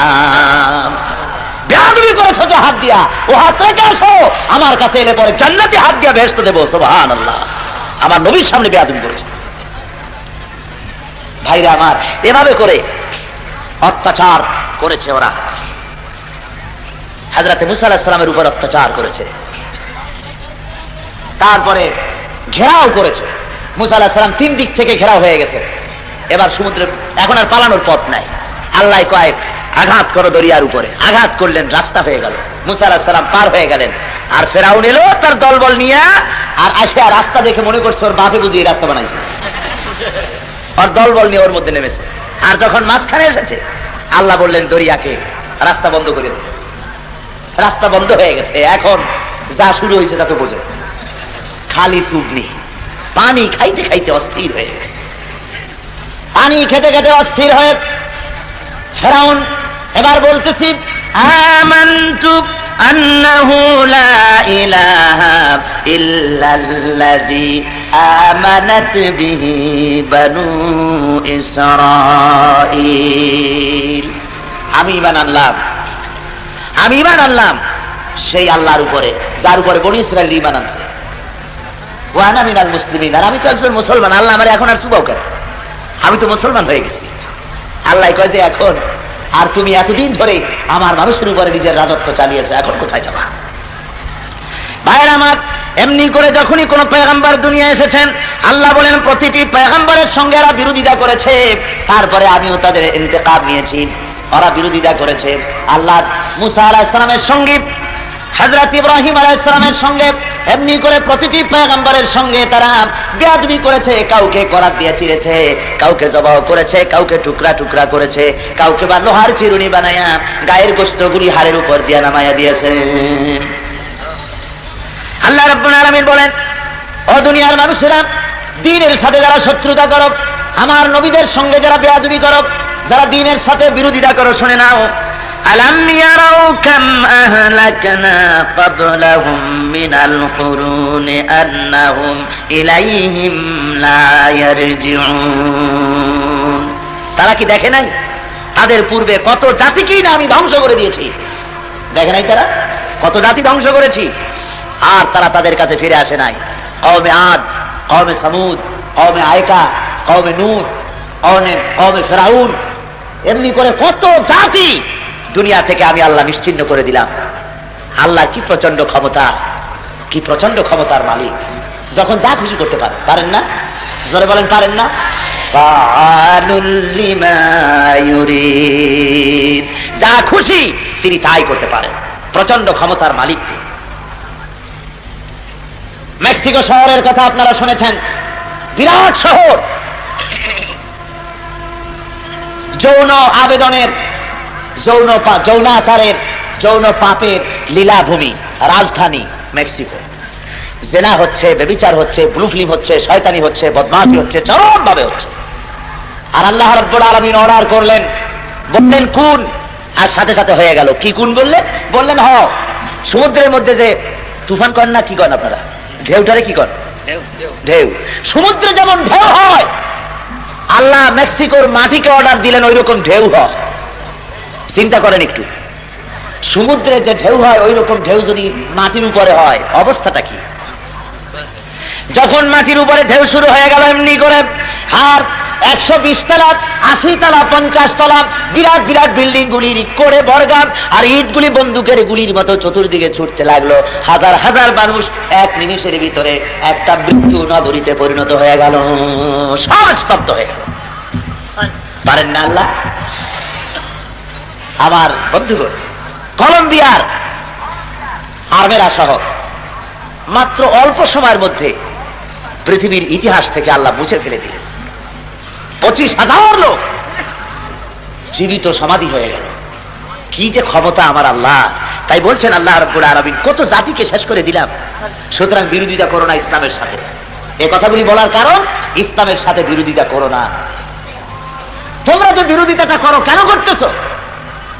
কেন তোমরা মানুষকে হত্যা করো? কেন শহীদ করে দাও? কেন করতেছো? ওরা তো কোনো খারাপ কথা বলে না, ওরা চুরির কথা বলে না, ওরা ডাকাতির কথা বলে না, ওরা জেনার কথা বলে না, ওরা ব্যভিচারের কথা বলে না, ওরা সুদ ঘুষের কথা বলে না। ওরা বলে জমিন আল্লাহ, আল্লাহর আইন চালু করো। কথা তো এইটাই না, আর কিছু কথা এইটা কিনা? এরা তো বলে না যে আমারে ঘুষ দাও, সুদ দাও, অথবা আমেরিকার আইন চালু করতে এসেছি, বা ব্রিটেনের আইন চালু করতে এসেছি, বা রাশিয়ার আইন চালু করতে এসেছি, তা তো বলে না। ওরা বলে আমি আল্লাহর দিন কায়েম করতে চাই, নবী জনাব মুহাম্মদ রাসূলুল্লাহ সাল্লাল্লাহু আলাইহি ওয়াসাল্লামের দিন কায়েম করতে এসেছি। এই কথা যখন বলে, তখন তোমরা তাদেরকে শহীদ করো, তাদের মেরে দাও, তাদের আঘাতের জায়গায় আঘাত দাও, মায়ের কোল থেকে ছিনাইয়া নাও, মাকে কাঁদাও শহীদ করে করে, যুবক যুবক ছেলেগুলিকে শহীদ করে তার মাকে কাঁদাও, তার বাপকে কাঁদাও। শুনে রাখো, এইভাবে করে প্রকাশ্য যারা শহীদ করলে, যারা মেরে দিলে, মনে রেখে দিও আল্লাহ রাব্বুল আলামিন আছে। তুমি যদি কারো মা, কারো কলিজার টুকরা সন্তান শহীদ করে দিয়ে যদি তার মাকে কাঁদায় থাকো, আল্লাহ রাব্বুল আলামিন তোমাকেও দুনিয়া থেকে জনমের মতো বিদায় করে দিয়ে তোমার মাকে, তোমার বাপকেও কাঁদাবেন। আল্লাহর বিচার আছে, আছে না? জোরে বলেন আছে কিনা? লিখে রাখো, বাড়ি যায় আর ডায়েরিতে লিখে রাখো। যদি কোনো মৃত্যু, কোনো মানুষকে হত্যা করার পরামর্শে তুমি থাকো, হত্যা করার সক্রিয় অংশগ্রহণ করে থাকো, ডায়েরিতে লিখে রাখো আমার এই কথাটি আজকের রাত্রে অবশ্যই উঠে একটু মরো। তুমি যেভাবে মারছো, কেসি দিয়া, ছুরি দিয়ে, ড্যাগার দিয়ে, খোসায় খোসায় যেভাবে মেরেছো, এক চাইতে জঘন্য নৃশংস ভাবে আল্লাহ তোমাকে মারবেন। তৈরি থাকো। প্রমাণ, কারো দিকে একটা আঙ্গুল এভাবে যদি দেখান, হাত মুট করে কারো দিকে একটা আঙ্গুল দেখালে নিজের দিকে ফিরে থাকে কয়টা? 3টা ফিরে থাকে। দেখেন, এভাবে যদি করতে চান, তার অর্থ আপনার হাত বলে দিচ্ছে অপরের মারিস যদি 1 খোসা, তুই খাবি 3 খোসা। আমরা দেখছি, দেখে কথা বলি, পড়াশোনা করে কথা বলি। যারা মানুষের মায়ের বুকের সন্তান, এদেশের মানুষকে যারা মারলো, কত মানুষে মারলো, একটা গুলি দিয়ে শেষ করেছে। আল্লাহ তার বুকটাকে হাজারো গুলি দিয়ে ঝাঁঝরা করে দিয়েছেন। দেন নাই? জোরে বলেন দিয়েছেন কিনা? দিয়েছেন। সুতরাং একটা দুইটা মানুষ মারিয়া, একটা দুইটা ছাত্র মেরে, একটা দুইটা শিক্ষক মেরে তোমরা ইসলামী আন্দোলন বন্ধ করতে পারবে না।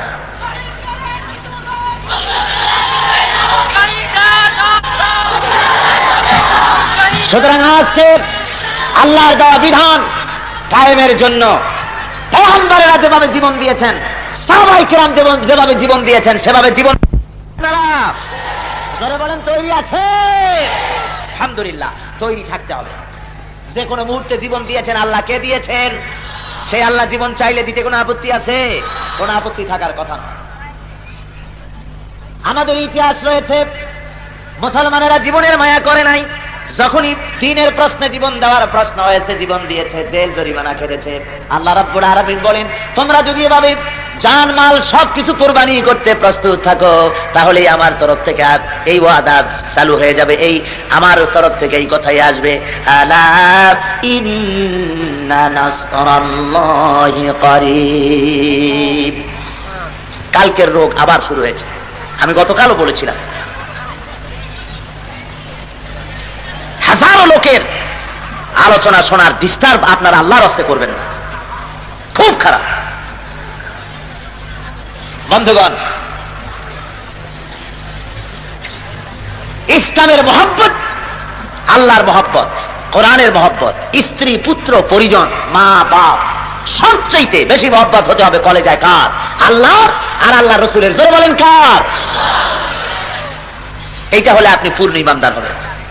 ভাইরা আমার, এ ধরনের অনেক ইতিহাস পয়গম্বরেরা দেখিয়েছেন, সাহাবায়ে কেরাম দেখিয়েছেন। আমাদের দেশ ওই উপমহাদেশে বহু মুসলমানেরা, বহু উলামায়ে কেরাম, আউলিয়ায়ে কেরামে আদর্শ দেখায় গিয়েছেন।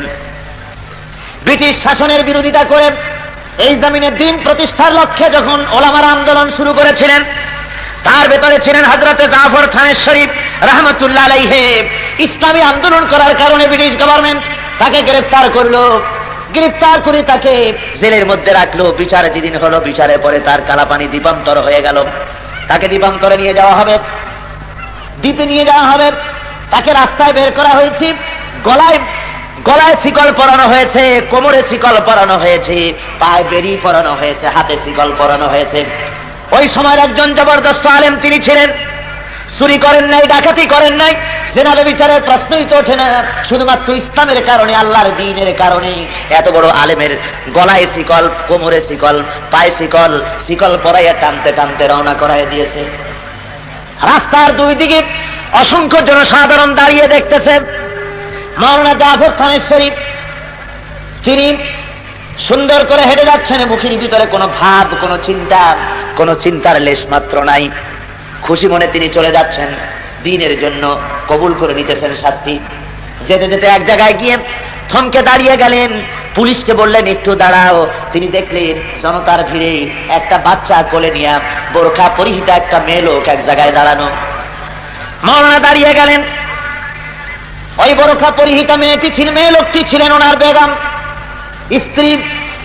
চোখের পানি ফেলে বলছেন, হুজুর আপনি তো চলে যাচ্ছেন, কিন্তু আমাকে আপনি কি বলে যাচ্ছেন? আমি কোথায় থাকবো? আমাদের বাড়ি ঘরটাও তো জ্বালায় দিয়েছে, থাকার জায়গাও নাই, আমি কোথায় যাব? মাওলানা থানেশ্বরী রাহমাতুল্লাহ আলাইহি তিনি বললেন, ও বিবি, তোমাকে আমি সেই কথাই বলবো যে কথা আমাদের জাতির পিতা ইব্রাহিম বিয়াবান ময়দানের ভিতরে, মরুভূমির মধ্যে পানি নাই, খাবার নাই, বাড়ি নাই, ঘর নাই, সেই জায়গায় যে আল্লাহর হাতে ছেড়ে গিয়েছিলেন ও বেগম তোমাকে আর আমার কলিজার টুকরা সন্তানকে, সেই আল্লাহ রব্বুল আলামিনের হাতে ছেড়ে গেলাম। মুসলমান, ইসলামের ইতিহাস এভাবে তৈরি হয়েছে।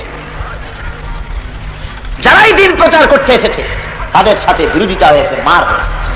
আর মার যদি নাই হলো, বিরোধিতা যদি নাই হলো, তাহলে হক আন্দোলন এটা নয়। যাবেন আপনি ঢাকায়, আপনার সামনে স্টেশন আসতে হবে সীতাকুণ্ড, ফেনী, লাকসাম, তাহলে বুঝতে হবে ঢাকা যাচ্ছে গাড়ি। আর ওই সব স্টেশন না এসে স্টেশন আসতেছে কাপ্তাই, রাঙ্গামাটি, এগুলি আসতেছে, তাহলে কি ঢাকা যাচ্ছে? ঢাকা যাচ্ছে গাড়ি? ঢাকা যাচ্ছে। সুতরাং ইসলামের দাওয়াত যদি আপনারটা হক হয়, তাহলে স্টেশন আসবে বদর, স্টেশন আসবে ওহদ, স্টেশন আসবে আবু জেহেল, স্টেশন আসবে হুনাইন, স্টেশন আসবে ফতহ মক্কা, স্টেশন এগুলি আসতে থাকবে। আর দাওয়াত যদি হক না হয়, তাহলে স্টেশন আসতে থাকবে কমলা লেবু, আঙ্গুর, বেদানা, হাদিয়া, তোফা। কথা বুঝতে পেরেছেন? সুতরাং দাওয়াতে হক মানুষের সামনে যখনই পেশ হয়েছে, তখনই এই অবস্থা জনগণেরা করেছে।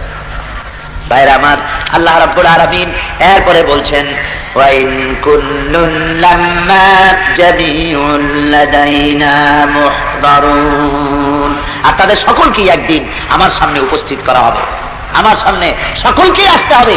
আমি সব হালাক করে দিয়েছি বহু জাতিকে যারা আমার দ্বীনের সাথে বিরোধিতা করেছে, আর সকলকে আমার সামনে উপস্থিত হতে হবে। وآية لهم الأرض الميتة أحييناها وأخرجنا منها حبا فمنه يأكلون। তাদের জন্য তাদের নিষ্প্রাণ জমিন একটি নিদর্শন। আবার মুসলমানেরা তোমাদের জন্য, মুসলমানদের জন্য আর কাফেরদের জন্য উপদেশ। কাফেরদের বলা হচ্ছে তোমরা ইসলামকে একটুখানি এই শক্তি কম টম দেখে মনে করো না যে তারা বুঝি নিশ্চিন্ন হয়ে যাবে, টিকবে না। আর মুসলমানদের বলা হচ্ছে তোমরা মনে রেখে দিও, তোমরা কাফেরদের যত বড় শক্তি থাকুক না কেন, এই শক্তির মোকাবেলা আল্লাহ রাব্বুল আলামিন তার দ্বীনকে টিকায় রাখবেন, কোনো সন্দেহ নাই। তাওহীদ রিসালাত ও আখিরাতের আলোচনা আল্লাহ রাব্বুল আলামিন সূরা ইয়াসিনের মধ্যে করেছেন। আল্লাহ বলছেন দেখো এই মৃত্যু জমিনকে আমি চিন্তা করি, নিষ্প্রাণ জমিন, এটা একটা নিদর্শন, আমার শক্তিটা দেখো। মুসলমান কয়েকজন দেখে, নবী একজন, মুসলমান কয়েকজন মনে করেছে যে ইসলাম একেবারে ডুবে যাবে, ইসলাম টেকবে না, ইসলামের পিটাইয়া তাড়ায় দেবে দেশ থেকে, এইরকম মনে করছো। আসলে ঠেকাইতে পারবে না। দেখো না আমি কি করি, কি কায়দায় করি, আমার প্রাকৃতিক দৃশ্যাবলী নিদর্শনাদি দেখে তোমরা এর থেকে প্রমাণ গ্রহণ করো। আল্লাহ বলেন লক্ষ্য করো, এই নিষ্প্রাণ জমিনকে আমি জিন্দা করি এবং তার থেকে আমি ফসল উৎপাদন করি যা তোমরা খাও। আর ওয়াজআলনা ফিহা জান্নাতিন মিন নাখিলিন ওয়া আ'নাবিন ওয়া ফাজ্জারনা ফিহা মিনাল উয়ুন। আর আমি সেই জমিনকে জিন্দা করে তার থেকে ফসল উৎপাদন করি, আঙ্গুর এবং খেজুরের বাগান তৈরি করি এবং তার ভিতরে ঝর্ণা ধারা প্রবাহিত করি যার থেকে ফল হয়, ফলমূল হয়, আর তোমরা তা খাও। ওমা আমিলাতুহু আইদিহিম, এগুলি সব তোমাদের হাতের তৈরি করা না। আফালা ইয়াশকুরুন, কেন শুকর আদায় করো না, কেন শুকর আদায় করো না? আল্লাহ এগুলি দৃষ্টান্ত দিয়ে বুঝাচ্ছেন আমি তো সব করি, এ খাওয়াই, আমি পড়াই, আমি জমিনে ফসল দিই, আমি কেন শুকর করো না? আল্লাহ রাব্বুল আলামিন বলেন তোমার জমিনে যে বৃষ্টি হয়, এই বৃষ্টিগুলি আমি আল্লাহ রাব্বুল আলামিন আকাশ থেকে বৃষ্টি দেই। কেমনে দেই দেখো, আল্লাহুল্লাযী আরসালার রিয়াহা ফাতুসিরু সাহাবা ফাসুকনাহু ইলা বালাদিন মাইয়িতিন ফাআহইয়ানা বিহিল আরদা বা'দা মাউতিহা কাযালিকান নুশুর। সমুদ্রের পানিগুলি আমি বাষ্পীয় আকারে মেঘমালায় পরিণত করি, ওই মেঘ আমি ছড়াই দিই, চতুর্দিকে বৃষ্টি হয়। সমুদ্রের পানি নোনা না মিঠা? জলে কন্যা নোনা না মিষ্টি?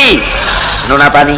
রব্বুল আলামিন বলেন লাউ নাশাউ জাআলনাহু উজাজান ফালাউলা তাশকুরুন। ওই নোনা পানিগুলি, নোনা পানি অবস্থায় যদি নাজিল করতাম তাহলে জমিন তোমার ফসল দিতে পারত না। আমি ওই নোনা পানিকে বৃষ্টি করে জমিনে নাজিল করে দেই, কেন শুকর আদায় করো না? কেন তোমরা শুকরিয়া আদায় করো না? ওই পানি কে নামায়? তুমি নামাও না, আমি নামাই। আনতুম আনজালতুমুহু মিনাল মুজনি আম নাহনুল মুনজিলুন। কে নামায় পানি? বৃষ্টি কে দেয়? তুমি দাও না, আমি দেই। যদি তোমাদের শক্তি থাকে পানি নামাও না।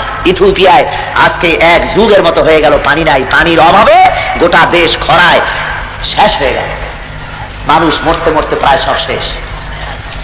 দুনিয়ার সমস্ত বন্দুক, সমস্ত অস্ত্রপাতি আকাশের দিকে ফিরাইয়া যদি বলা হয় যে বৃষ্টি এখনই দেওয়া লাগবে, তাতে কিছু হবে? দুনিয়ার সব মানুষ যদি বৃষ্টি নামাবার জন্য অনশন ধর্মঘট করে, না খাইয়ে থাকে, তাতে কি হবে? কোন লাভ হবে? কিচ্ছুই হবে। আল্লাহ বলেন এইভাবে করে আকাশ থেকে পানি দিয়ে আমি তোমাদের খেতে দেই, বৃষ্টি দেই, পানি, মিষ্টি পানি দেই, খাবারের ব্যবস্থা করি। রব্বুল আলামিন আবার বলেন ইয়া আইয়ুহান নাসু যকুরু নি'মাতাল্লাহি আলাইকুম হাল মিন খালিকিন গায়রুল্লাহ। হে মানুষ, স্মরণ করো তোমার সেই আল্লাহকে, তিনি ছাড়া কোন সৃষ্টিকর্তা তোমার আছে? ইয়ারযুকুকুম মিনাস সামাই ওয়াল আরদ, যিনি আসমান আর জমিন থেকে তোমাদের খাওয়াইতে পারে। আছে কেউ? জোরে বলেন, কেউ আছে?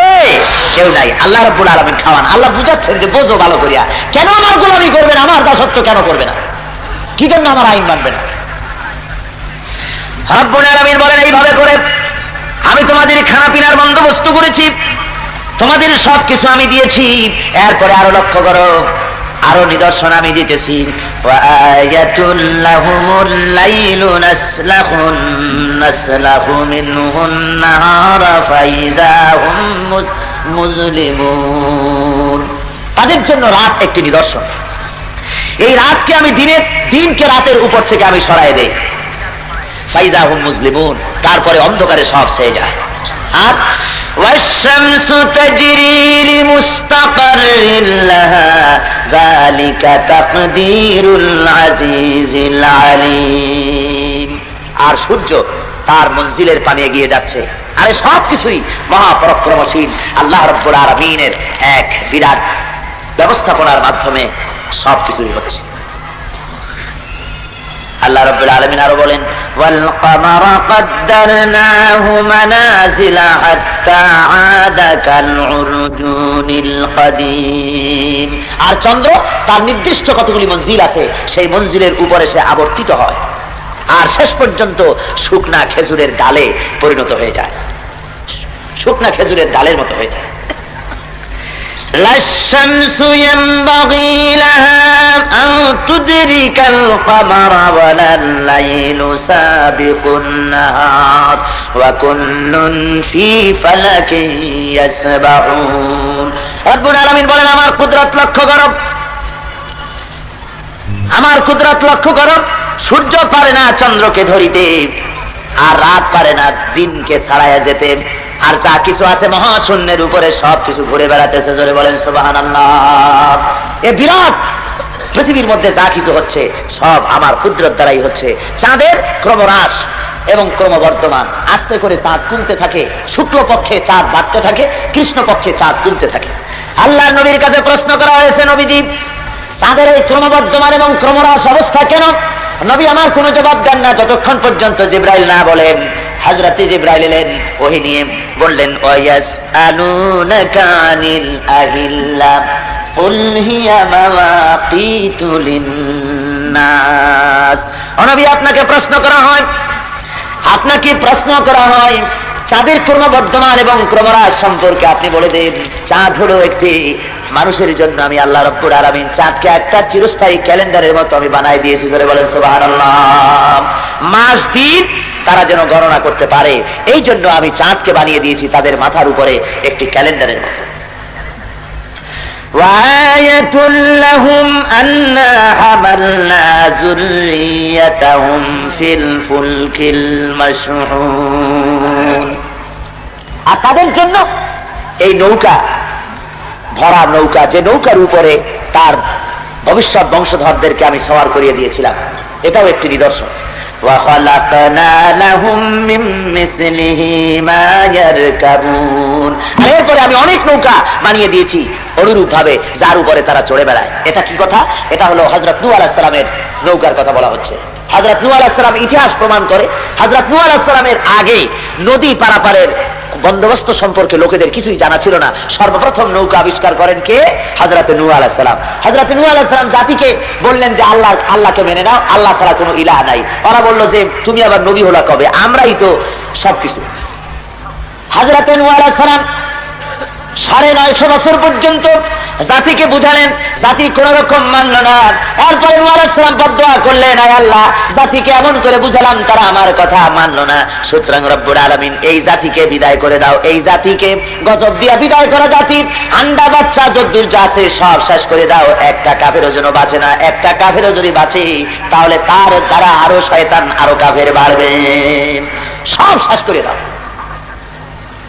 আল্লাহ অর্ডার দিলেন, শেষ হয়ে যাবে ঠিক, একটা নৌকা বানাও। নৌকা বানানো ছাড়াও আল্লাহ ইবাদত করতে পারতেন, কিন্তু নৌকা বানাই আল্লাহ একটু সময় দিলেন। আল্লাহ সময় দিলেন। নূহ আলাইহিস সালাম বললেন, নূহ আলাইহিস সালামকে বলা হলো, তুমি বলে দাও বন্যা হবে, প্লাবন হবে, নৌকা বানাতেছি, তোমরা দেখো। আল্লাহ বলেন, এই হিকমত দিলাম, অবকাশ দিলাম। লোকেরা যদি নৌকা বানানো দেখে যদি বোঝে যে বন্যা সত্যিই হবে, আর যদি ঈমান আনে তাহলে বিগত জীবনের গুনাহ আমি আল্লাহ মাফ করে দিব। ওরা করলো কি? কয় যে নৌকা যখন বানানো হয়েছে এখন এইটাই কাম সারতে হবে। কি করতে হবে? ওরা এসে পায়খানা করা শুরু করে দিল নৌকার মধ্যে।